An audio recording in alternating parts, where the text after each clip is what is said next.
Pitrunmata Gauravenadhirachyate.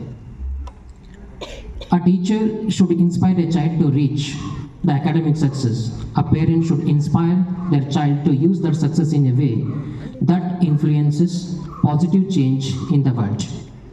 The first institution of a child where he learns is at his home. A child passes most of his time with his parents and learns from his parents and the environment provided to him by his parents in home.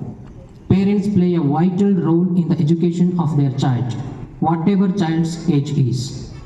If parents pay attention to their children, they make more scholastic achievements than those who are ignored. If parents take care of their child, they can improve the education of their children. Good evening, one and all present here. Respected dignitaries, honorable resource person and guest speaker, respected principal, and our most valued parents and dear fellow teachers. I, Sridhar, secondary coordinator, Podar International School, Tumakuru, feel privileged to extend my warm welcome to one and all present here on the special occasion of Mussanje Matu, Makkala Bhavishyada Kanasinadege. Good things come to people who wait, but better things come to those who go out and get them. So without waiting anymore, I would like to invite Mr. Mohan Kumar, Senior Coordinator, Podar International School, Tumakuru, to extend a warm welcome.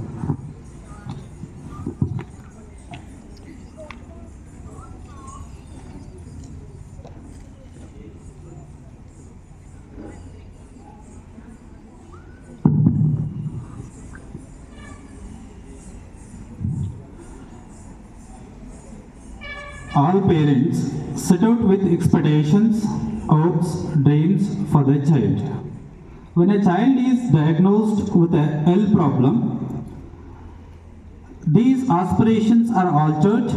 While one parent is hoping to see their child graduate from university, another is praying that they can live pain-free. Good evening everyone, I Mr. Mohan Kumar, Senior Coordinator, Podar International School, Tumakuru. When schools, families and community groups work together to support learning, children tend to do better in school, stay in school longer and like school more. Today we have gathered here for the auspicious occasion Mussanje Matu, Makkala Bhavishyada Kanasinadege. On behalf of Podar Education Network, Podar International School, Tumakuru, I feel really honored and privileged to welcome you all to this program. At the outset, I would like to welcome our resource person and guest speaker, Ms. Akshaya Gokhale. We are privileged to have you among us today, and we thank you for taking time out of your busy schedules to grace this occasion. Your esteemed presence has indeed glorified the event and added vibrancy to our humble gathering. A hearty welcome you, madam.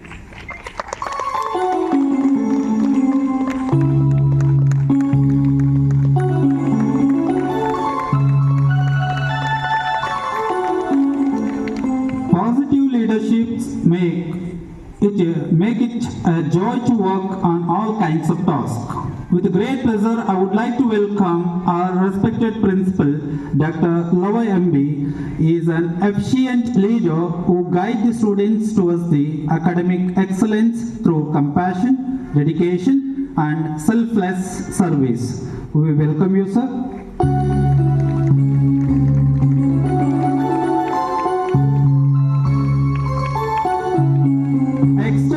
Warm welcome to Ms. Reshma Shetty, Headmistress, Podar Prep, Tumakuru. We welcome you, ma'am.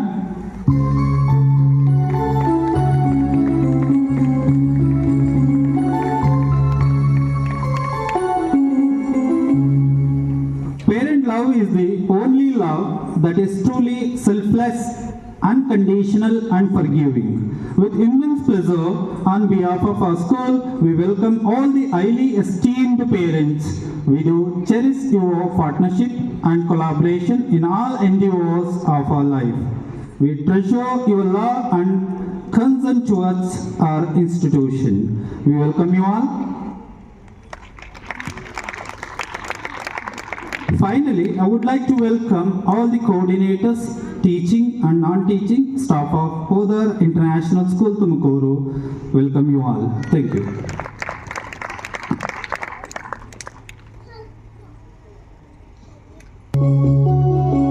Now I request all of you please stand.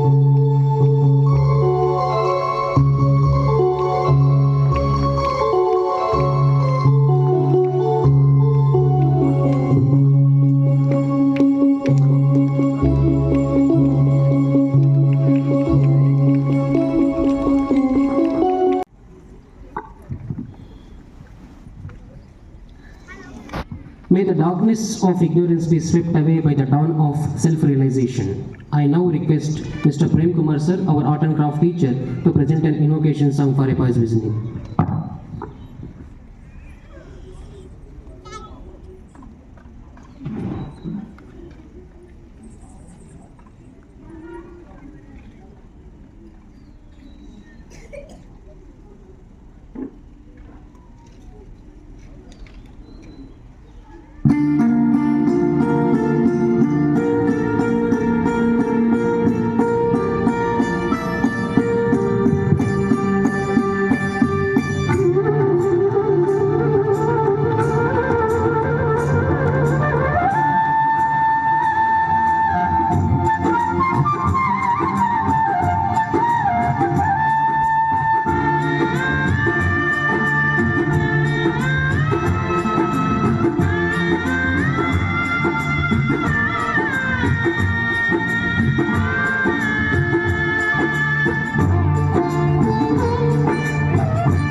Mesmerizing performance.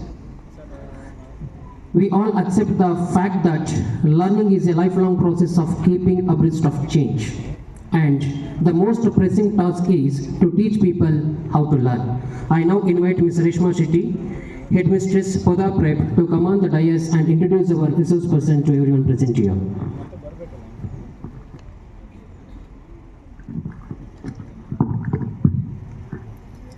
Our greatest weakness lies in giving up. The most certain way to succeed is always to try just one more time. What you get by achieving your goals is not as important as what you become by achieving your goals. Good evening, respected dignitaries on the dais, esteemed chief guest of the program, will our principal, most valued parents, and cherished faculty members. I am Ms. Reshma Shetty, Headmistress at Podar Prep, Tumakuru. It is indeed a beautiful evening. I have the pleasure of introducing to you one of the great personality of this program. We are honored this evening with the presence of the Honorable Resource Person, Ms. Akshaya Gokhale.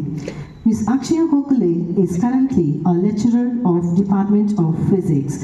Hailing from Karkala, she had her schooling in Durga village and completed her MSc in Physics and MA in Sanskrit at Mangalore University. Also, she is pursuing MA in Philosophy in IGNOU University, Delhi.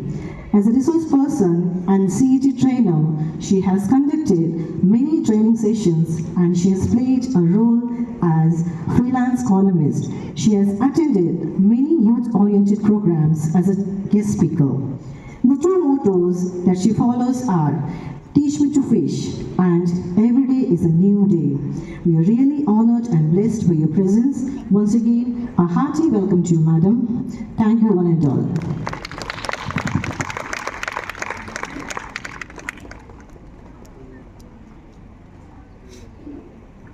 Thank you, Reshma ma'am. We all feel blessed to be present here to learn from such great people.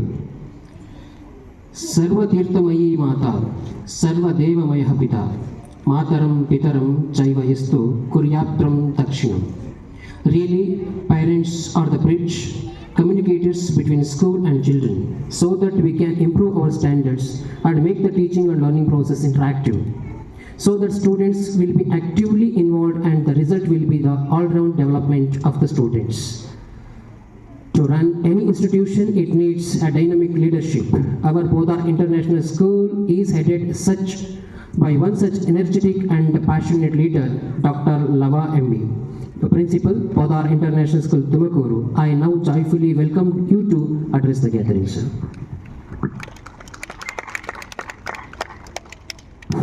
Good evening, dignitaries on the dais, dear parents, students, management, and faculty members.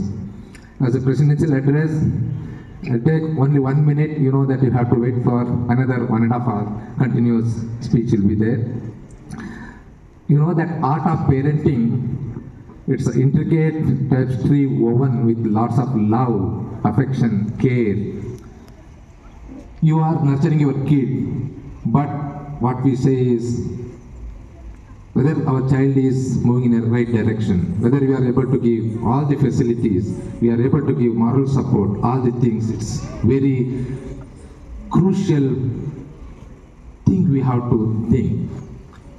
Many parents, what we do is fulfilling their physical desires is only the utmost responsibility of a parent, but as a civilian, as an educated people, we should nurture in the right direction. Parent, they're the first and most influential teacher of your kid. Don't depend on school. Your kids will follow what you are doing. So that's why this program is to bring some changes among us. This program is a very good experience for us and it's a learning platform for all of us. So with this, for your constant support and your cooperation towards school and betterment of your child. So always I expect all this type of cooperation, support and your guidance for our future. So that's why once again I thank all of you, and our ma'am already they read her biodata. She is a very good speaker. She has given many programs like this. So my intention is to bring a small change among us. So that's why I invited her. So let us all wait 1.5 hours continuously. Let us enjoy the program. That will bring some changes in our life. So with this, once again, I thank all of you for your cooperation and support. Thank you very much. Thank you very much, sir. The world is filled with so much of beauty and wonder, but sometimes it's hard to see. Sometimes we need a little help from someone else to take notice of our blessings and appreciate them for what they are. So their accomplishments reflect their true potential and the incredible work they have put in. The felicitation is a recognition of their exceptional talent and dedication. Now I request our dignitaries on the dais for felicitation. Now, first of all, I would like to invite our resource person and guest speaker, Ms. Akshaya Gokhale, to receive this well-deserved honor as a small token of gratitude. Please, all of you, put your hands together.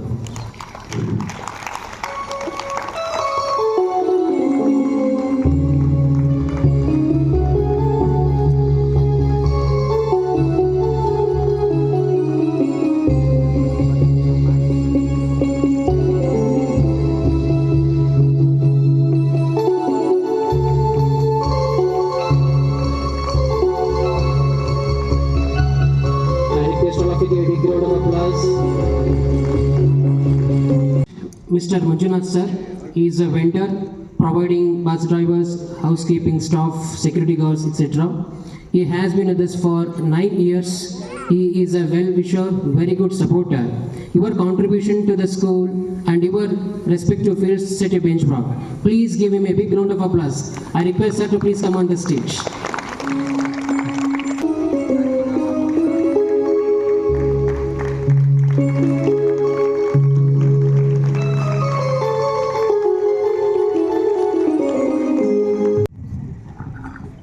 We believe that the gift of dance is a powerful way to communicate hope, joy, and peace messages. Now let us invite our dance troupe on the stage to present a dance.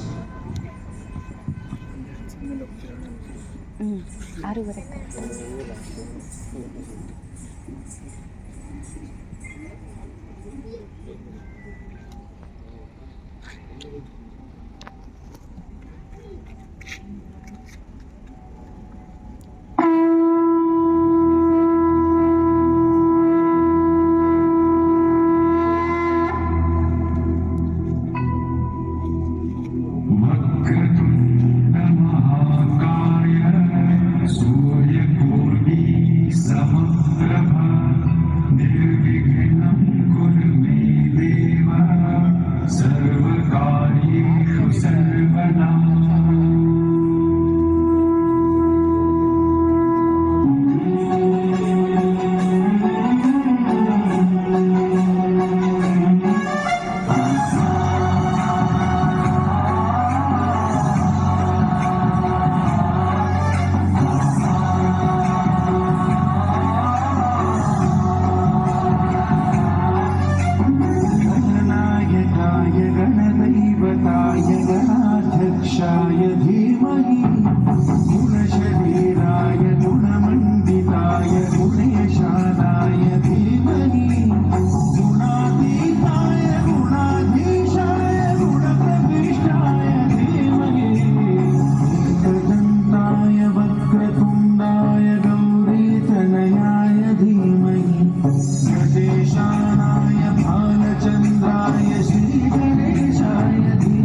ಫೀಸನ್ನ ಕಟ್ಟಿ ನಮ್ಮ ಮಕ್ಕಳನ್ನ ಒಂದು ಸ್ಕೂಲಿಗೆ admission ಮಾಡಿದ್ದೇವೆ ಅಂತ ಹೇಳಿದ್ರೆ ಅಪ್ಪ ಅಮ್ಮ ಫಿಕ್ಸ್ ಆಗಿ ಬಿಡುತ್ತೇವೆ. ನಮ್ಮ ಮಕ್ಕಳ ಜವಾಬ್ದಾರಿ ಶಾಲೆಯ ಟೀಚರ್ಗಳದ್ದು. ನಮ್ಮ ಮಗು ಏನೇ ತಪ್ಪು ಮಾಡ್ಲಿ ಬಂದು ನಾವು ಟೀಚರಿಗೆ ಬ್ಲೇಮ್ ಮಾಡ್ತೇವೆ. ನಾವು ಚಿಕ್ಕವರಿರ್ಬೇಕಾಗಿದ್ರೆ ಬಹುಶಃ ನಿಮ್ಮ ಬಾಲ್ಯ ಇನ್ನೂ ಸುಂದರವಾಗಿತ್ತು. ನೀವು ಚಿಕ್ಕದಿರ್ಬೇಕಾಗಿದ್ರೆ ನೀವೇನಾದ್ರೂ ತಪ್ಪು ಮಾಡಿದ್ರೆ ಶಾಲೆಯಲ್ಲಿ ನಿಮ್ ಟೀಚರ್ ನಿಮ್ ಕೈಯನ್ನ ಹೀಗೆ ಹಿಡ್ಕೊಳ್ಳಿಕ್ಕೆ ಹೇಳಿ ಕೋಲಲ್ಲಿ ಪೆಟ್ಟು ಹೊಡಿತಾ ಇದ್ರು. ಮನೆಗೆ ಬಂದು ನೀವೇನಾದ್ರೂ ಅಪ್ಪ ಅಮ್ಮನ ಹತ್ರ ಹೇಳ್ತೀರಿ ಅಂತ ಅಂದ್ರೆ ಅಮ್ಮ ಮತ್ತು ಅಪ್ಪ ಹೇಳ್ತಾ ಇದ್ರಾಯ್ತು, ಒಂದು ಕೊಟ್ಟದ್ದಲ್ವಾ ಇನ್ 4 ಕೊಡ್ಲಿಕ್ಕೆ ನಾನು ಹೇಳ್ತೇನೆ ಅಂತ. ಇವತ್ತು ಶಾಲೆಯಲ್ಲಿ ಪೆಟ್ಟು ಬಿಡಿ, ಮಕ್ಕಳನ್ನ ಎದ್ದು ನಿಲ್ಸಿದ್ರೆ ಮಾರನೇ ದಿವಸ ಅಮ್ಮ ಬರ್ತಾಳೆ, ನನ್ನ ಮಗನನ್ನ ಎದ್ದು ನಿಲ್ಲಿಸ್ಲಿಕ್ಕೆ ನೀವ್ ಯಾರು? ಮಕ್ಕಳಿಗೆ ಒಂದು ಸಣ್ಣ ಪೆಟ್ಟು ಕೊಟ್ಟು ನೋಡಿ, ಅಮ್ಮ ಬರ್ತಾಳೆ, ನಾನೇ ನನ್ನ ಮಗುವಿನ ಮೇಲೆ ಕೈ ಮಾಡುವುದಿಲ್ಲ, ನನ್ನ ಮಗುವಿನ ಮೇಲೆ ಕೈ ಮಾಡ್ಲಿಕ್ಕೆ ಅಧಿಕಾರ ನಿನಗೆ ಯಾರು ಕೊಟ್ಟದ್ದು? ಮೊನ್ನೆ ಒಂದಷ್ಟು ಕೇಸ್ಗಳಾಯ್ತು. ಪ್ರತಿಯೊಂದು ಕೇಸ್ನಲ್ಲಿ ಈ ಮಗು ಎಕ್ಸಾಮ್ ನಲ್ಲಿ ಚೀಟಿ ಇಟ್ಟು ಎಕ್ಸಾಮ್ ಅನ್ನ ಬರೀತದೆ, ಚೀಟಿಯನ್ನ ತೆಗೆದಿಟ್ಟಂತಹ ಟೀಚರ್ ಅವಮಾನ ಮಾಡಿದ್ರು ಅಂತ ಹೇಳ್ಕೊಂಡು ಟೀಚರ್ ಹೆಸರಿನಲ್ಲಿ ಡೆತ್ ನೋಟ್ ಬರೆದುಕೊಂಡು ಆಕೆ ಸುಸೈಡ್ ಮಾಡ್ತಾಳೆ. ಅಪ್ಪ ಅಮ್ಮ ಆಲೋಚನೆ ಮಾಡಬೇಕಾಗಿತ್ತು ತಪ್ಪು ಯಾರದ್ದು ಅಂತ. ಟೀಚರ್ ಅನ್ನುವಂತಹದ್ದು, ಶಿಕ್ಷಕ ಅನ್ನುವಂತಹದ್ದು ಪದವಿ ಇರುವಂತಹದ್ದೇ ಮಕ್ಕಳ ತಪ್ಪುಗಳನ್ನ ರೆಕ್ಟಿಫೈ ಮಾಡ್ಕೊಳ್ಳಿಕ್ಕೆ. ಆದ್ರೆ ಅಲ್ಲೇನಾಯ್ತು, ಶವವನ್ನ ಸ್ಕೂಲ್ ಮುಂದೆ ಇಟ್ಟುಕೊಂಡು ಟೀಚರಿಗೆ ಮ್ಯಾನೇಜ್ಮೆಂಟ್ಗೆ ಬೈಲಿಕ್ಕೆ ಆರಂಭ ಮಾಡಿದ್ವಿ. ಹಾಗಿದ್ರೆ ತಪ್ಪು ಯಾರದ್ದು? ಎಸ್, ಹೋದ ಮಗು ಹೋಯ್ತು ನಿಜ, ಆದ್ರೆ ಆ ಟೀಚರಿಗೆ ತಪ್ಪೇನಿದೆ? ಶಾಲೆಗೆ ಕಳುಹಿಸುವಂತಹದ್ದು ಶಿಕ್ಷಣ ಸಿಗಬೇಕು ಅಂತ. ಶಿಕ್ಷೆ ಇಲ್ಲದಂತಹ ಶಿಕ್ಷಣವನ್ನ ಮಕ್ಕಳು ಪಡೆದರೆ ಆ ಮಕ್ಕಳು ಯಾವ ರೀತಿಯಲ್ಲಿ ಬೆಳೀಲಿಕ್ಕೆ ಸಾಧ್ಯ ಇದೆ? ಆಲೋಚನೆ ಮಾಡಬೇಕಲ್ವಾ? ಒಂದು ಸಲ ನಾವು ಶಾಲೆಗೆ ಕಳುಹಿಸ್ತೇವೆ ಅಂತ ಆದ್ರೆ ಶಾಲೆಯಲ್ಲಿ ಇರುವಂತಹ ಪ್ರತಿಯೊಬ್ಬ ಅಧ್ಯಾಪಕ, ಪ್ರತಿಯೊಬ್ಬ ಅಧ್ಯಾಪಕಿಯೂ ಸಹ ಒಬ್ಬ ಅಪ್ಪ ಮತ್ತು ಒಬ್ಬ ಅಮ್ಮನೇ. ಯಾವೊಬ್ಬ ಟೀಚರ್ ಸಹ ಮಗುವಿಗೆ ನೋವಾಗಬೇಕು ಅಂತ ಹೇಳ್ಕೊಂಡು ಹೊಡೆಯುವುದಿಲ್ಲ. ಮಗು ಸರಿಯಾಗಲಿ, ಮಗು ನಾಳೆ ದಿವಸ ಒಳ್ಳೆ ವ್ಯಕ್ತಿ ಆಗಲಿ ಅನ್ನುವಂತಹ ಇಂಟೆನ್ಷನ್ ಅನ್ನ ಇಟ್ಟುಕೊಂಡು ಮಕ್ಕಳಿಗೆ ಹೊಡಿತಾರೆ. ಆದ್ರೆ ಇವತ್ತು ಅಪ್ಪ ಅಮ್ಮನಿಗೆ ಅದು ತಪ್ಪು ಅಂತ ಕಾಣಿಸ್ತದೆ. ಆದ್ರೆ ಆಲೋಚನೆ ಮಾಡಿ, ನಮ್ಮ ಮಕ್ಕಳು ಒಬ್ಬ ಬಾಬಾ ಸಾಹೇಬ್ ಅಂಬೇಡ್ಕರ್ ಆಗಬೇಕು ಅಂತಾದ್ರೆ ಟೀಚರ್ನ ಕೈಯಿಂದ ಪೆಟ್ಟನ್ನ ತಿನ್ನಲೇಬೇಕು. ನಮ್ಮ ಮನೆಯ ಮಗು ನಾಳೆ ದಿವಸ ಕ್ಷಿಪಣಿ ಮನುಷ್ಯನಾಗಿ APJ ಅಬ್ದುಲ್ ಕಲಾಂ ತರ ಬೆಳಿಬೇಕು ಅಂತಾದ್ರೆ ಆ ಮಗುವಿಗೆ ಪೆಟ್ಟಿನ ರುಚಿ ಗೊತ್ತೇ ಇರಬೇಕು. ನಾವು ಎಲ್ಲವನ್ನ ಕೊಟ್ಟರೆ ನಾಳೆ ದಿವಸ ಮಕ್ಕಳಿಗೆ ಕಷ್ಟದ ಅರಿವೇ ಇಲ್ಲ. ಆ ಮಗು ಬಹಳ ದೊಡ್ಡ ಎತ್ತರಕ್ಕೆ ಬೆಳಿಲಿಕ್ಕೆ, ಎತ್ತರಕ್ಕೆ ಏರ್ಲಿಕ್ಕೆ ಹೇಗೆ ತಾನೇ ಸಾಧ್ಯ? ಮಕ್ಕಳನ್ನ ನಾವು ಬೆಳೆಸಬೇಕು. ಹೇಗೆ ಬೆಳೆಸಬೇಕು ಅನ್ನೋದನ್ನ ಹಿರಿಯರು ತುಂಬಾ ಸುಂದರವಾಗಿ ಹೇಳ್ತಾರೆ. ಇವತ್ತು ನಾವೇನ್ ಮಾಡ್ತೇವೆ ಅಂತ ಹೇಳಿದ್ರೆ, ಬಹುತೇಕ ಅಪ್ಪ ಅಮ್ಮ ಯಾರು ಸಹ ಚಿನ್ನದ ಸ್ಪೂನ್ ಅನ್ನ ಬಾಯಲ್ಲಿ ಇಟ್ಕೊಂಡು ಹುಟ್ಟಿ ಬಂದಿಲ್ಲ. ಎಲ್ಲರೂ ಸಹ ಅವರವರು ಕಷ್ಟಪಟ್ಟು ಮೇಲೆ ಬಂದಿರ್ತಾರೆ. ಅಂತಹ ಅಪ್ಪ ಅಮ್ಮ ಏನ್ ಆಲೋಚನೆ ಮಾಡ್ತಾರೆ ಅಂತ ಹೇಳಿದ್ರೆ, ನಮಗ್ ತುಂಬಾ ಕಷ್ಟ ಇತ್ತು, ನಮ್ಮ ಮಕ್ಕಳಿಗೆ ಯಾವ ಕಷ್ಟವೂ ಗೊತ್ತಾಗಬಾರದು, ನಮ್ಮ ಮಗುವಿಗೆ ಸುಖ ಸಿಗಬೇಕು ಅಂತ ಹೇಳ್ಕೊಂಡು ಆಲೋಚನೆ ಮಾಡ್ತೇವೆ.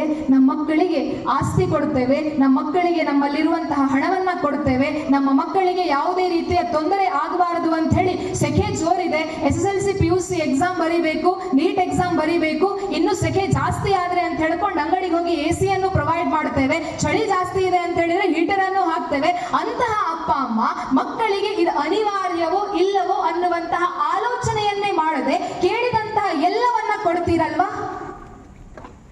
ನಾವೆಣಿಸ್ಬೇಕಾದದ್ದು ಒಂದು ಪ್ರಶ್ನೆಯನ್ನ ಮಾಡದೆ, ಪ್ರಶ್ನೆಯನ್ನ ಕೇಳದೆ, ಮಕ್ಕಳಿಗೆ ಅದು ಅನಿವಾರ್ಯವೋ ಇಲ್ಲವೋ, ಬೇಕೋ ಬೇಡವೋ ಅನ್ನುವ ಆಲೋಚನೆಯನ್ನೇ ಮಾಡದೆ, ಮಕ್ಕಳಿಗೆ ಬೇಕಾದ್ದನ್ನು, ಮಕ್ಕಳಿಗೆ ಬೇಡದೇ ಇದ್ದದ್ದನ್ನು ಮಕ್ಕಳು ಹಠ ಮಾಡ್ತಾರೆ ಅಂತ ಹೇಳಿ ನಾವೇನಾದ್ರೂ ಕೊಡ್ತೇವೆ ಅಂತಾದ್ರೆ ನಮ್ಮ ಕಡೆಗಾಲದಲ್ಲಿ ನಮ್ಮನ್ನ ಮಕ್ಕಳು ಪ್ರಶ್ನೆ ಮಾಡ್ತಾರೆ. ನೆನಪಿಟ್ಕೊಳ್ಳಿ,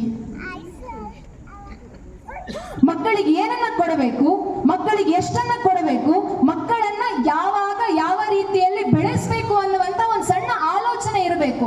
ಅದರರ್ಥ ನಿಮ್ಮ ಮಕ್ಕಳಿಗೆ ಕಷ್ಟವನ್ನ ಕೊಡಿ ಅಂತಲ್ಲ, ನಿಮ್ಮ ಬಡತನವನ್ನ ಮಕ್ಕಳಿಗೆ ಕೊಡಿ ಅಂತಲ್ಲ. ನಿಮ್ಮಲ್ಲಿ ಶ್ರೀಮಂತಿಕೆ ಇದೆಯಾ, ಸರಿ, ಆದರೆ ಮಕ್ಕಳಿಗೆ ನೀವು ಯಾವ ರೀತಿಯಲ್ಲಿ ಆ ಶ್ರೀಮಂತಿಕೆಯನ್ನ ಪಡೆದಿದ್ದೀರಿ ಅನ್ನುವುದರ ಕಷ್ಟದ ಅರಿವನ್ನ ಮಕ್ಕಳಿಗೆ ತೋರಿಸಿ. ಮಕ್ಕಳಿಗೆ ನೀವು ಹರಿದು ಹೋದ ಬಟ್ಟೆಯನ್ನ ಕೊಡಬೇಕು ಅಂತಿಲ್ಲ, ಆದರೆ ಆ ಮಗು ಬೆಳೀತಾ ಇರಬೇಕಾಗಿದ್ರೆ ಎಲ್ಲೋ ನೀವು ನಿಮ್ಮ ಬಾಲ್ಯದಲ್ಲಿ, ನೀವು ನಿಮ್ಮ ಯೌವನ ಸ್ಥಿತಿಯಲ್ಲಿ ನೀವು ಹಾಕಿಕೊಂಡಿದ್ದಂತಹ ಹರಿದು ಹೋದಂತಹ ಬನಿಯನನ್ನು, ಹರಿದು ಹೋದಂತಹ ಅಂಗಿಯನ್ನು ಮಕ್ಕಳಿಗೆ ತೋರಿಸಿ. ಮಗು ಇದು ನಾನು ಕಷ್ಟಪಟ್ಟು ದುಡಿದಿದ್ದೇನೆ, ಈ ಕಷ್ಟದಿಂದ, ಈ ನನ್ನ ಬನಿಯನ್ ಹರಿದಂತಹ ಕಾರಣದಿಂದ ನೀನು ಇವತ್ತು ಪೊದ್ದಾರ್ ಇನ್ಸ್ಟಿಟ್ಯೂಷನ್ ನಲ್ಲಿ ಇದ್ದಿ ಅನ್ನುವಂತಹ ಆಲೋಚನೆಯನ್ನ ನಿಮ್ಮ ಮಕ್ಕಳಿಗೆ ಕೊಡಿ, ಆ ಕಲ್ಪನೆಯನ್ನ ಕೊಡಿ. ಮಕ್ಕಳು ಯಾವತ್ತೂ ಸಹ ದಾರಿ ತಪ್ಪಲಿಕ್ಕೆ ಸಾಧ್ಯವೇ ಇಲ್ಲ. ಕಷ್ಟದ ಅರಿವಿರುವಂತಹ ಮಗು ತನ್ನ ಅಪ್ಪ ಅಮ್ಮ ಯಾವ ರೀತಿಯ ಆಲೋಚನೆಗಳಿಂದ ಮೇಲೆ ಬಂದಿದ್ದಾರೆ ಅನ್ನುವಂತಹ ಕಷ್ಟದ ಅರಿವಿದ್ರೆ ಆ ಮಗುವಿಗೂ ಸಹ ಅನ್ನಿಸ್ತದೆ, ಯಾವುದೇ ಕಾರಣಕ್ಕೂ ಸಹ ನನ್ನ ಅಪ್ಪ ಅಮ್ಮ ನನ್ನ ತಲೆ ತಗ್ಗಿಸುವ ರೀತಿಯಲ್ಲಿ ನಾನು ಯಾವುದೇ ರೀತಿಯ ಬೆಳವಣಿಗೆಯಲ್ಲಿ ಚಟುವಟಿಕೆಯಲ್ಲಿ ನಾನು ನನ್ನನ್ನು ತೊಡಗಿಸಿಕೊಳ್ಳಬಾರದು ಅಂತ. ಮಕ್ಕಳಿಗೆ ನಾವು ಯಾವ ರೀತಿಯಲ್ಲಿ ಪಾಠ ಕಲಿಸಬೇಕು ಅಂತ ಹೇಳಿ ನಮ್ಮ ಸುತ್ತಮುತ್ತ ಇರುವಂತಹ ಮರಗಿಡಗಳನ್ನು ನೋಡಿದ್ರೆ ನಮ್ಗೆ ಗೊತ್ತಾಗ್ತದೆ. ಮರಗಿಡಗಳು ಹೇರಳವಾಗಿದ್ರೆ ಅಲ್ಲಿ ಒಂದು ಹಕ್ಕಿಗಳು ಗೂಡು ಕಟ್ತದೆ. ಹಕ್ಕಿ ಗೂಡು ಕಟ್ಟಿ ಎಲ್ಲ ಆದ ನಂತರ ಮೊಟ್ಟೆ ಇಡ್ತದೆ, ಮೊಟ್ಟೆ ಬಲಿತು ಮರಿ ಆಗ್ತದೆ. ಮರಿ ದೊಡ್ಡದಾಗಿ ಹೋದಾಗ ಆ ಮರಿ ಹಾರಬೇಕು ಅಂತ ಟ್ರೈ ಮಾಡ್ತದೆ. ಆ ಮಗುವಿಗೆ, ಆ ಮರಿಗೆ ಹಾರಬೇಕು ಅಂತ ಆದರೆ ಮೊದಲ ಟೀಚರ್ ಅದರ ಅಮ್ಮನೇ. ಆ ರೆಕ್ಕೆ ಬಲಿತಂತಹ ಆ ಮರಿಗೆ ಹಾರಾಡಬೇಕು ಅನ್ನುವಂತಹ ಕನಸನ್ನ ಅಮ್ಮ ಕಟ್ಟಿಕೊಡ್ತಾಳೆ. ನೀವು ನಿಮ್ಮ ಮನೆಯಲ್ಲೆಲ್ಲಾದ್ರೂ ಹತ್ತಿರದಲ್ಲಿ ಗೂಡಿದರೆ ಒಂದು ಆಲೋಚನೆ ಮಾಡಿ, ಆ ಮಗು, ಆ ಮರಿ ಹಾರ್ತಾ ಹಾರ್ತಾ ಹಾರ್ತಾ ಹಾರ್ತಾ ಎಷ್ಟೇ ದೂರಕ್ಕೆ ಹೋಗಲಿ, ಎಷ್ಟೇ ಎತ್ತರಕ್ಕೆ ಹೋಗಲಿ, ಆದರೆ ಅದು ಸಾಯಂಕಾಲ ಆಗಬೇಕಾಗಿದ್ರೆ ಪಕ್ಕದ ಮನೆಯ ಗೂಡಿಗೆ ಹೋಗುವುದಿಲ್ಲ. ಯಾವ ಅಮ್ಮ ಅದಕ್ಕೆ ರೆಕ್ಕೆಯಲ್ಲಿ ಹಾರಬೇಕು, ಎಷ್ಟು ಎತ್ತರಕ್ಕೆ ಹಾರಬೇಕು ಅಂತ ತೋರಿಸಿಕೊಟ್ಟಿದ್ದಾಳೆಯೋ ಅದೇ ಗೂಡಿನ ಒಳಗಡೆ ಬರ್ತದೆ. ನಾವು ಹಾರಾಡ್ಲಿಕ್ಕೆ ಕಲಿಸ್ತಾ ಇದ್ದೇವೆ.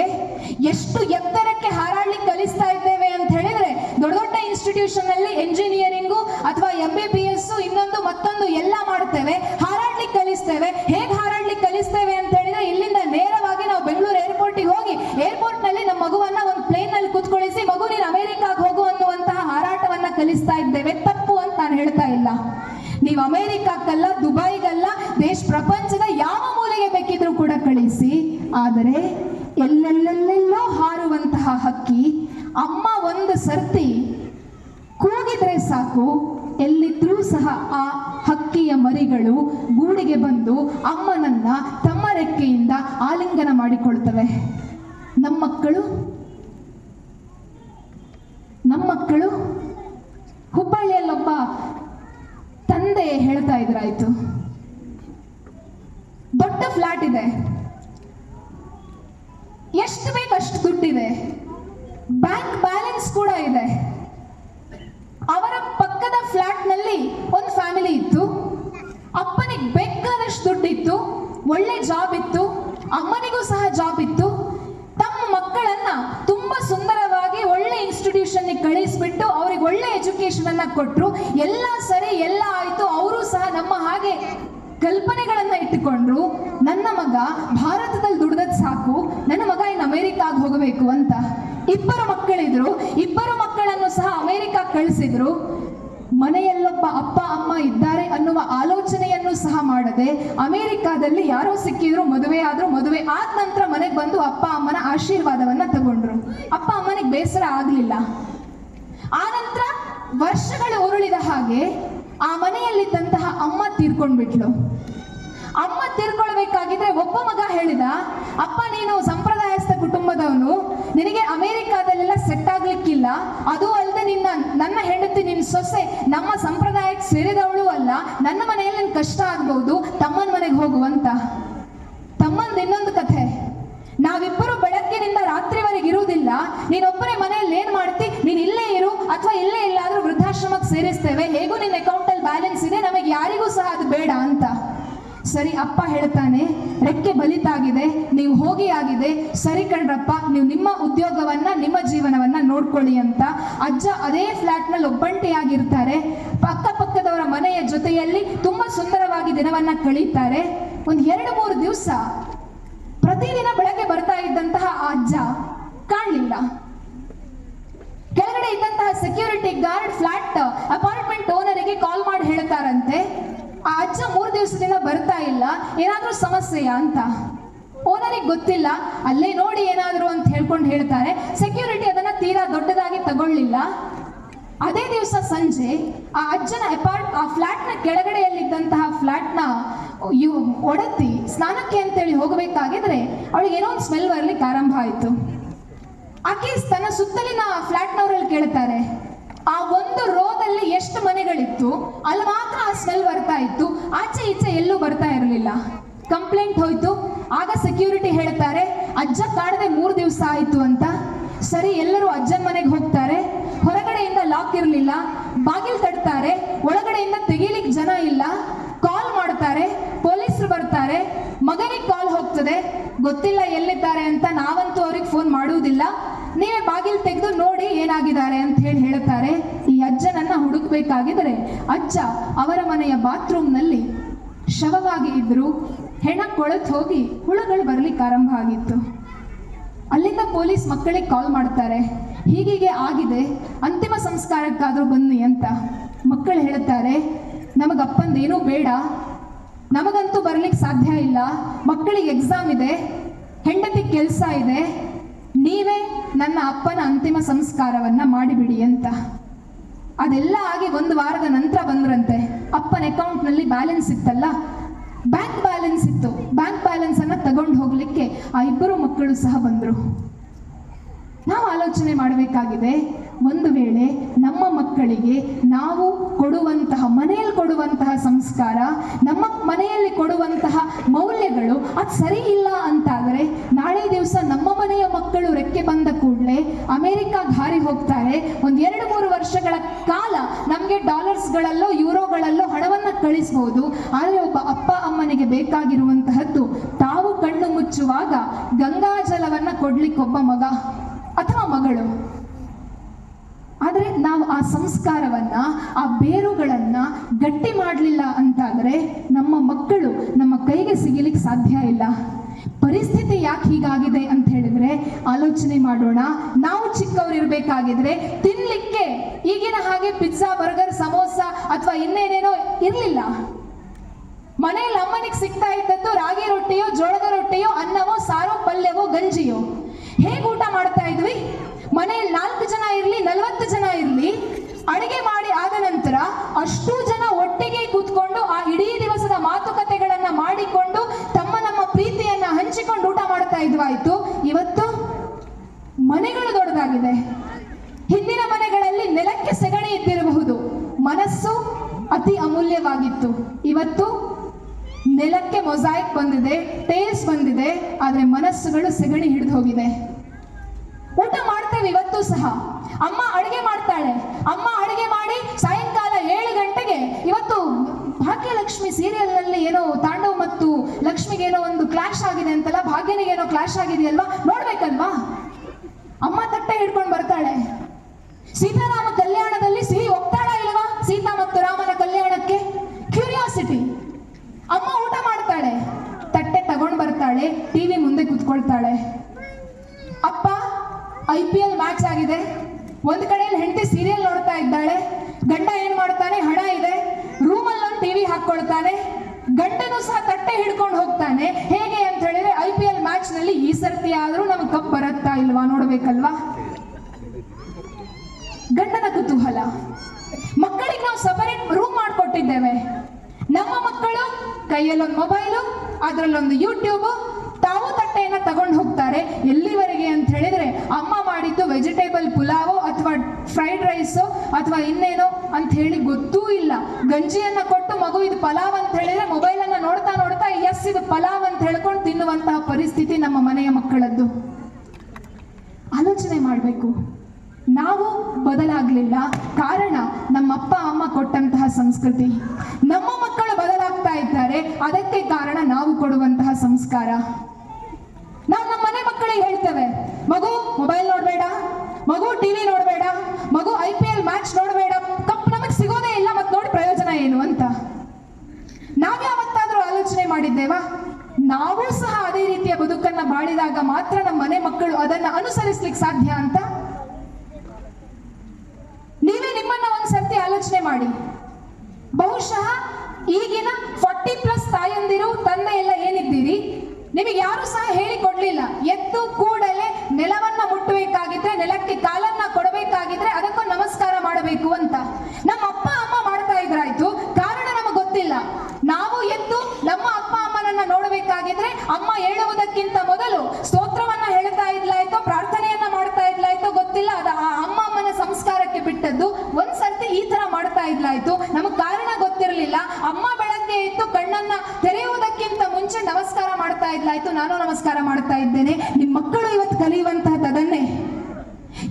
ಗಂಟೆಗೆ ನಿಮಗೆ ಟಿವಿ ಬೇಕು, ನೀವು ಟಿವಿ ರಿಮೋಟ್ ಅನ್ನ ಕೈಯಲ್ಲಿ ಇಟ್ಕೊಂಡು ಸೋಫಾದಲ್ಲಿ ಮೊಬೈಲ್ ಅನ್ನ ಇಟ್ಕೊಂಡು ಕೂತ್ಕೊಂಡು ಮಗ ನೀನು ಒಳಗಡೆ ಹೋಗು ಓದು ಅಂತ ಹೇಳಿದ್ರೆ ಮಗು ಕೇಳ್ಕೊಳ್ತದ? ಮಗು ಕೇಳ್ತದ? ನಾವು ಕೈಯಲ್ಲಿ ಫೋನ್ ಅನ್ನ ಇಟ್ಕೊಂಡು ನಾವು ಇನ್ಸ್ಟಾಗ್ರಾಮ್ ರೀಲ್ಸ್ ಅಲ್ಲಿ ಲೈಕ್ ಮಾಡೋದ್ರಲ್ಲಿ, ಫೇಸ್ಬುಕ್ ನಲ್ಲಿ ಪ್ರೊಫೈಲ್ ಅಪ್ಲೋಡ್ ಮಾಡೋದ್ರಲ್ಲಿ ಬ್ಯುಸಿ ಆಗಿದ್ದೇವೆ. ಮಕ್ಕಳಿಗೆ ಹೇಳ್ತೇವೆ ಡೋಂಟ್ ಯೂಸ್ ಇನ್ಸ್ಟಾ. ಎಷ್ಟು ಸರಿ? ಬದಲಾಗಬೇಕಾದದ್ದು ಯಾರು? ಎಲ್ಲಿಯವರೆಗೆ ಪರಿಸ್ಥಿತಿ ಬಂದಿದೆ ಅಂತ ಹೇಳಿದ್ರೆ, ಜಪಾನ್ ಅನ್ನುವಂತಹ ಮುಂದುವರಿದ ರಾಷ್ಟ್ರದಲ್ಲಿ ಇವತ್ತು ಸರ್ಕಾರ ಹೇಳ್ತಾ ಇದೆ ವಾರಕ್ಕೆ 3 ದಿವಸಗಳ ಕಾಲ 3 ದಿವಸ ಮೊಬೈಲ್ ಅನ್ನ ಬಿಡುವಂತಹ ವ್ರತ ಮಾಡಿ ಅಂತ. ಆಲೋಚನೆ ಮಾಡಿ ಪರಿಸ್ಥಿತಿ ಎಲ್ಲಿವರೆಗೆ ಅಂತ. ನಮ್ಮಮ್ಮನ ಪರಿಸ್ಥಿತಿಯೂ ಸಹ ಅಷ್ಟೇ ಆಗಿದೆ. ಒಂದು ಕೈಯಲ್ಲಿ ಮೊಬೈಲ್ ಹಿಡ್ಕೊಂಡು ಇನ್ನೊಂದು ಕೈಯಲ್ಲಿ ಮಗುವನ್ನ ಹಿಡ್ಕೊಂಡು ಹೋದ್ರೆ ಅಮ್ಮ ಮಗುವನ್ನಾದ್ರೂ ಬಿಡ್ತಾಳೆ, ಮೊಬೈಲ್ ಅನ್ನ ಬಿಡೋದಿಲ್ಲ. ಮಗು ತಪ್ಪು ಹೋದ್ರೆ ಮಿಸ್ಸಿಂಗ್ ರಿಪೋರ್ಟ್ ಹಾಕ್ಬೋದು, ಮೊಬೈಲ್ ತಪ್ಪು ಹೋದ್ರೆ ಅದರಲ್ಲಿ ಬ್ಯಾಂಕ್ ಅಕೌಂಟ್ ಇದೆ, debit card, credit card information ಇದೆ. ಬದಲಾವಣೆಗಳು ಹೇಗಾಯ್ತು? ನಾವು ಏನನ್ನ ಮಾಡ್ತೇವೆಯೋ ನಮ್ಮ ಮಕ್ಕಳು ಅದೇ ಆಗ್ತದೆ. ನಾವು ಹೇಗೆ ಮಕ್ಕಳನ್ನ ಬೆಳೆಸ್ತೇವೆಯೋ ನಮ್ಮ ಮಕ್ಕಳು ಅದೇ ರೀತಿ. ಆದರೆ ಆಕೆಯ ಬದುಕು ಮುಗಿದ ನಂತರವೂ ಸಮಾಜ ಆಕೆಯನ್ನ ಗುರುತಿಸಬೇಕು ಅಂತ ಒಂದು ಅನ್ನಿಸ್ತದೆ. ನೇರವಾಗಿ ಆ ಮಗುವಿಗೆ 5 ವರ್ಷ ಆಗ್ಬೇಕಾಗಿದ್ರೆ ಶಾಲೆಗೆ ಕರ್ಕೊಂಡು ಹೋಗ್ತಾರೆ. ಯಾವ ಶಾಲೆಯೂ ಸಹ ಅವಳನ್ನ ತಗೊಳ್ಳಿಕ್ಕೆ ರೆಡಿ ಇರೋದಿಲ್ಲ. ಕಾರಣ ಆಕೆಗೆ ಶಾಲೆಗೆ ರೆಗ್ಯುಲರ್ ಆಗಿ ಬರ್ಲಿಕ್ಕೆ ಸಾಧ್ಯ ಇಲ್ಲ ಅಂತ, ಅಟೆಂಡ್ ಆಗ್ಲಿಕ್ಕೆ ಸಾಧ್ಯ ಇಲ್ಲ ಅಂತ. ಸರಿ, ಅಪ್ಪ ಯಾವುದೋ ಒಂದು ಗೌರ್ಮೆಂಟ್ ಸ್ಕೂಲಿಗೆ ಹೋಗಿ ರಿಕ್ವೆಸ್ಟ್ ಮಾಡ್ತಾರೆ, ನಮ್ಮ ಮಗಳನ್ನ ನಾವೇ ಓದಿಸ್ತೇವೆ, ಸ್ಕೂಲಿಗೆ ಕಳಿಸೋದಿಲ್ಲ, ಎಕ್ಸಾಮ್ ಇರಬೇಕಾಗಿದ್ರೆ ಮಾತ್ರ ಬರ್ತಾಳೆ, ಸರಿಯಾ ಅಂತ. ಸರಿ, ಎಕ್ಸಾಮ್ ಇರಬೇಕಾಗಿದ್ರೆ ಮಾತ್ರ ಆಕೆ ಹೋಗ್ತಾಳೆ, ಬರೀತಾಳೆ. 10th ಅಲ್ಲಿ 92% ತೆಗಿತಾಳೆ.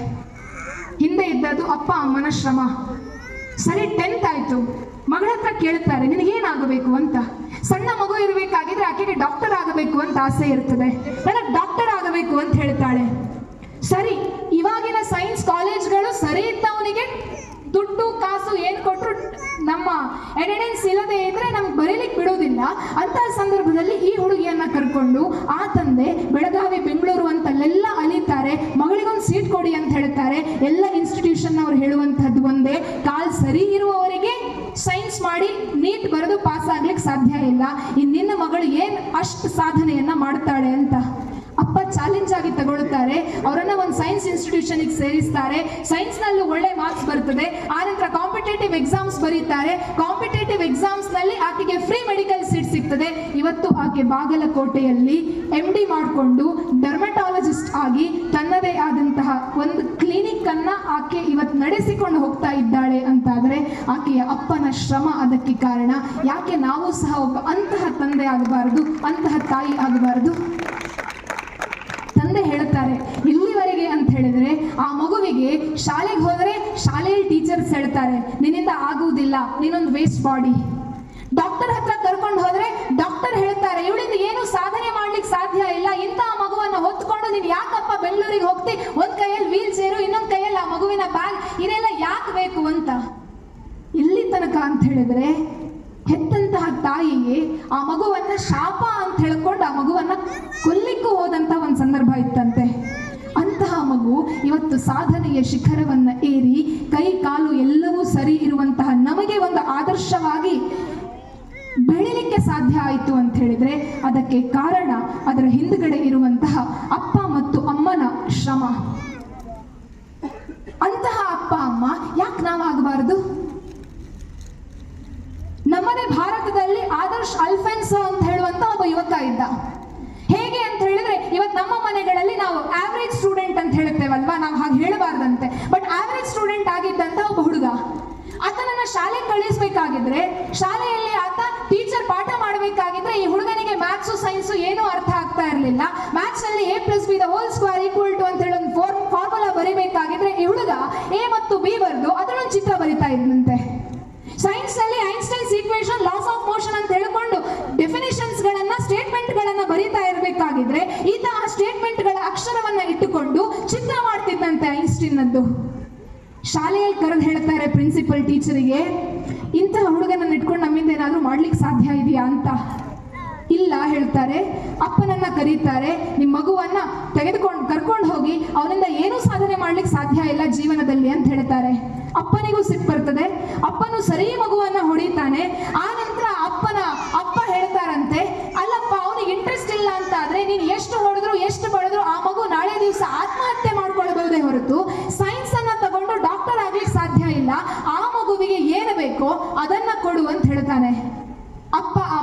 ಕೇಳುತ್ತಾನೆ, ಮಗುವನ್ನ ಒಂದು ಆರ್ಟ್ ಸ್ಕೂಲಿಗೆ ಕಳಿಸ್ತಾನೆ. ಆರ್ಟ್ ಸ್ಕೂಲ್ನಲ್ಲಿ ಆತ ಚಿತ್ರವನ್ನ ಬರೆದು ಚಿತ್ರ ಕಲಾವಿದನಾಗ್ತಾನೆ. ಇವತ್ತು ನ್ಯೂಯಾರ್ಕ್ನಲ್ಲಿ ತನ್ನದೇ ಆದಂತಹ ಒಂದು ಚಿತ್ರಕಲಾ ಸಂಸ್ಥೆಯನ್ನ ಕಟ್ಟಿ ಅನೇಕ ವಿದ್ಯಾರ್ಥಿಗಳಿಗೆ ಚಿತ್ರ ಮಾಡುವುದು ಹೇಗೆ ಮತ್ತು ಚಿತ್ರಕಲೆಯಿಂದ ಬದುಕನ್ನ ಕಟ್ಟಿಕೊಳ್ಳುವುದು ಹೇಗೆ ಅನ್ನುವಂತಹ ಬದುಕಿನ ಕಲೆ ಕಲಿಸ್ತಾ ಇದ್ದಾನೆ ಅಂತಾದ್ರೆ ಅದಕ್ಕೆ ಕಾರಣ, ಅದಕ್ಕೆ ಆದರ್ಶವಾಗಿ ನಿಂತದ್ದು ಒಬ್ಬ ಅಪ್ಪ ಮತ್ತು ಒಬ್ಬ ಅಮ್ಮ. ಒಂದು ವೇಳೆ ಅಪ್ಪ ಅಮ್ಮ ಇಲ್ಲ ಸತ್ರು ಸರಿ ನೀನು ಆರ್ಟ್ ಕ್ಲಾಸಿಗೆ ಸೇರ್ಕೊಳ್ಬಾರದು ಅಂತ ಹೇಳ್ತಾ ಇದ್ರೆ ಇವತ್ತು ಆ ಮಗು ಆದರ್ಶನ ಹೆಸರು ಪ್ರಪಂಚದಲ್ಲಿ ಬಿಡಿ, ಭಾರತದಲ್ಲೂ ಯಾರಿಗೆ ಗೊತ್ತಿರ್ಲಿಕ್ಕೆ ಸಾಧ್ಯ ಇಲ್ಲ. ಇವತ್ತು ಪ್ರಪಂಚದ ಜನರಿಗೆ ಆತನ ವ್ಯಕ್ತಿತ್ವ ಗೊತ್ತಿದೆ, ಆತನ ಶಕ್ತಿ ಗೊತ್ತಿದೆ ಅಂತಾದ್ರೆ ಅದಕ್ಕೆ ಕಾರಣವಾದದ್ದು ಅಪ್ಪ ಮತ್ತು ಅಮ್ಮ. ನಾವೆಲ್ಲ ಮಕ್ಕಳಿಗೆ ಹೇಳ್ತೇವೆ, ನೀವು ದಡ್ಡ, ನಿನಗೇನು ಮಾಡ್ಲಿಕ್ಕೆ ಆಗುದಿಲ್ಲ, ಸೈನ್ಸೇ ಸೇರ್ಬೇಕು, ನೀನು ಆರ್ಟ್ಸೇ ಮಾಡಬೇಕು, ನೀನು ಕಾಮರ್ಸೇ ಸೇರ್ಬೇಕು, ನೀನು ಅದೇ ಮಾಡಬೇಕು, ಇದೇ ಮಾಡಬೇಕು, ಇನ್ನೊಂದು ಮತ್ತೊಂದು ಮಕ್ಕಳಲ್ಲಿ ಹೇರ್ತೇವಲ್ಲ, ಆ ಮಗುವಿಗೆ ನಾಲೆಜ್ ಇಲ್ಲ ಅಂತ ಅನ್ನಿಸುವಂತಹ ಒಂದು ಭಾವನೆಯನ್ನು ನಾವು ಕೊಡ್ತೇವೆ. ಆದ್ರೆ ಈ ದೇಶದಲ್ಲಿ ಬಹುಶಃ ಇಲ್ಲಿ ಕೂತಿರುವವರಿಗೆ ಸಂಸ್ಕೃತ ವ್ಯಾಕರಣ ಗೊತ್ತಿದೆ ಅಂತಾದ್ರೆ ಪಾಣಿನಿ ಅನ್ನುವಂತ ಒಬ್ಬ ಗ್ರಾಮರ್ ಮಾಡಿದಂತಹ ಸಂಸ್ಕೃತ ಇವತ್ತು ನಿಂತಿರುವಂತಹ ಮಾಹೇಶ್ವರ ಸೂತ್ರಗಳನ್ನ ಕೊಟ್ಟಂತಹ ಒಬ್ಬ ಪಾಣಿನಿ ಅನ್ನುವಂತ ಸಣ್ಣ ಹುಡುಗ ಇದ್ದ. ಆ ಸಣ್ಣ ಹುಡುಗ ಎಲ್ಲರ ಹಾಗೆ ತಾನು ಶಾಲೆಗೆ ಸೇರಬೇಕು ಅಂತ ಹೇಳ್ತಾನೆ. ಗುರುಕುಲ ಪದ್ಧತಿ, ಎಲ್ಲ ಆಚಾರ್ಯರುಗಳು ಸಹ ಮಗುವಿನ ಹಸ್ತವನ್ನ ನೋಡಿಕೊಂಡು ಇವನಿಗೆ ಎಜುಕೇಶನ್ ರೇಖೆ ಸರಿಯಾಗಿ ಇದೆಯಾ ಅಂತ ಹೇಳ್ಕೊಂಡು ಅವರನ್ನ ತಗೊಳ್ತಾ ಇದ್ರು, ಇಲ್ಲದೆ ಇದ್ರೆ ಹೋಗು ಅಂತ ಹೇಳ್ತಾ ಇದ್ರಾಯ್ತು. ಇವರು ಸಹ ಬಂದ, ಇವನ ಜೊತೆಯಲ್ಲಿ ಆಟ ಆಡ್ತಾ ಇದ್ದಂತಹ ಎಲ್ಲರಿಗೂ ಸಹ ಆ ಗುರುಗಳು ಒಳಗಡೆ ಬಿಡ್ತಾರೆ. ಇವನ ಕೈಯನ್ನ 10 ಸರ್ತಿ ನೋಡ್ತಾರೆ, ಎಡಕೈ ಬಲಕೈ ಎಲ್ಲ ಕೈ ನೋಡಿ ಆಯ್ತು, ನೀನ್ ಹೋಗಪ್ಪ ಅಂತ ಹೇಳ್ತಾರೆ. ಇವನಿಗೆ ಕಲಿಬೇಕಿತ್ತು, ನನಗೂ ಸಹ ಏನಾದ್ರೂ ಒಂದು ಹೇಳಿಕೊಡಿ ಅಂತ ಕೇಳ್ತಾರೆ. ಇಲ್ಲಪ್ಪ ನಿನ್ ಕೈಯಲ್ಲಿ ಎಜುಕೇಶನ್ ರೇಖೆಯೇ ಇಲ್ಲ, ನಿನ್ ಹಸ್ತವೇ ಸರಿ ಇಲ್ಲ, ಎಜುಕೇಶನ್ ರೇಖೆ ಇಲ್ಲದೆ ಇರುವವನಿಗೆ ಎಜುಕೇಶನ್ ಅನ್ನ ಹೇಗೆ ಕೊಡ್ಲಿಕ್ಕೆ ಸಾಧ್ಯ ಅಂತ ಗುರುಗಳು ಕೇಳ್ತಾರೆ. ಈ ಹುಡುಗನಿಗೆ ಬೇಸರ ಆಗ್ತದೆ, ಅಲ್ಲಿಂದ ಹೊರಗಡೆ ಬರ್ತಾನೆ. ಹೊರಗಡೆ ಇನ್ನೊಬ್ಬ ಋಷಿ ಸಿಗ್ತಾರೆ, ಋಷಿ ಹತ್ರ ಕೇಳ್ತಾರಂತೆ, ನನ್ನ ಕೈಯಲ್ಲಿ ಎಜುಕೇಶನ್ ರೇಖೆ ಇಲ್ಲ, ಆ ರೇಖೆ ಎಲ್ಲಿ ಬರ್ತದೆ ಅಂತ. ಆ ಗುರುಗಳು, ನೋಡಪ್ಪ ಇಲ್ಲಿ ಹೀಗೆ ಈ ಶೇಪ್ ನಲ್ಲಿ ರೇಖೆ ಬರುತ್ತದೆ, ಆ ರೇಖೆ ಇದ್ದವನಿಗೆ ಮಾತ್ರ ತಲೆಗೆ ವಿದ್ಯೆ ಹತ್ತುವಂತಹದ್ದು ಅಂತ ಹೇಳ್ತಾನೆ. ಈ ಹುಡುಗ ತುಂಬಾ ಬೇಸರದಲ್ಲಿ ಮನೆಗೆ ಹೋಗ್ತಾನೆ. ಮನೆಯಲ್ಲಿ ಒಂದು ಕತ್ತಿ ಇರ್ತದೆ. ಗುರುಗಳು ಹೇಳಿದ್ದಾರೆ ಎಜುಕೇಶನ್ ರೇಖೆ ಎಲ್ಲಿದೆ ಅಂತ. ಆ ಎಜುಕೇಶನ್ ರೇಖೆ ಹೇಗಿರಬೇಕು ಅಂತ ಹೇಳ್ತಾನೆ. ಆ ಬುದ್ಧಿವಂತ ಆಗಬೇಕಾಗಿದ್ರೆ ಆ ಎಜುಕೇಶನ್ ರೇಖೆ ಎಷ್ಟು ಉದ್ದ ಇರಬೇಕು, ಯಾವ ಶೇಪ್ ನಲ್ಲಿ ಇರಬೇಕು ಎಲ್ಲವನ್ನ ಕೇಳಿರ್ತಾನೆ. ತನ್ನ ಕೈಯನ್ನ ಮತ್ತು ಕತ್ತಿಯನ್ನ ತೆಗೆದುಕೊಂಡು ತನ್ನ ಕೈಯಲ್ಲಿ ಇಲ್ಲದೆ ಇರುವಂತಹ ಎಜುಕೇಶನ್ ರೇಖೆಯನ್ನ ಬರೀತಾನೆ. ಜೋರಾಗಿ ಗಾಯ ಮಾಡ್ಕೊಳ್ತಾನೆ, ರಕ್ತ ಹರಿದು ಬರ್ತದೆ. ಅಮ್ಮನ ಹತ್ರ ಹೇಳ್ತಾನೆ, ಅಮ್ಮ ನನ್ನ ಕೈಯಲ್ಲಿ ಎಜುಕೇಶನ್ ರೇಖೆ ಇಲ್ಲ ಅಂತ ಗುರುಗಳು ಹೇಳಿದ್ರು, ನೋಡಮ್ಮ ಯಾರಿಗೂ ಇಲ್ಲದೆ ಇರುವಂತಹ ಎಜುಕೇಶನ್ ರೇಖೆ ನನ್ನ ಕೈಯಲ್ಲಿದೆ, ನಾನು ಮುಂದೊಂದು ದಿವಸ ಇತಿಹಾಸವನ್ನ ಬರೀತೇನೆ ಅಂತ ನೇರವಾಗಿ ಹೋಗ್ತಾನೆ. ಶಿವನ ಕುರಿತಾದಂತಹ ಧ್ಯಾನವನ್ನ ಮಾಡ್ತಾನೆ. ಶಿವನ ಧ್ಯಾನವನ್ನ ಮಾಡ್ತಾ ಇರಬೇಕಾಗಿದ್ರೆ ಶಿವ ಪ್ರತ್ಯಕ್ಷನಾಗಿ 14 ಸಲ ತನ್ನ ಡಮರುವನ್ನ ಬಾರಿಸ್ತಾನೆ. ಆ 14 ಸಲ ಡಮರುವನ್ನ ಬಾರಿಸಬೇಕಾಗಿದ್ರೆ ಒಂದೊಂದು ಶಬ್ದದಲ್ಲಿಯೂ ಸಹ ಸಂಸ್ಕೃತದ ಒಂದೊಂದು ಗ್ರಾಮರ್ನ ಸೂತ್ರ ಅಡಗಿರ್ತದೆ.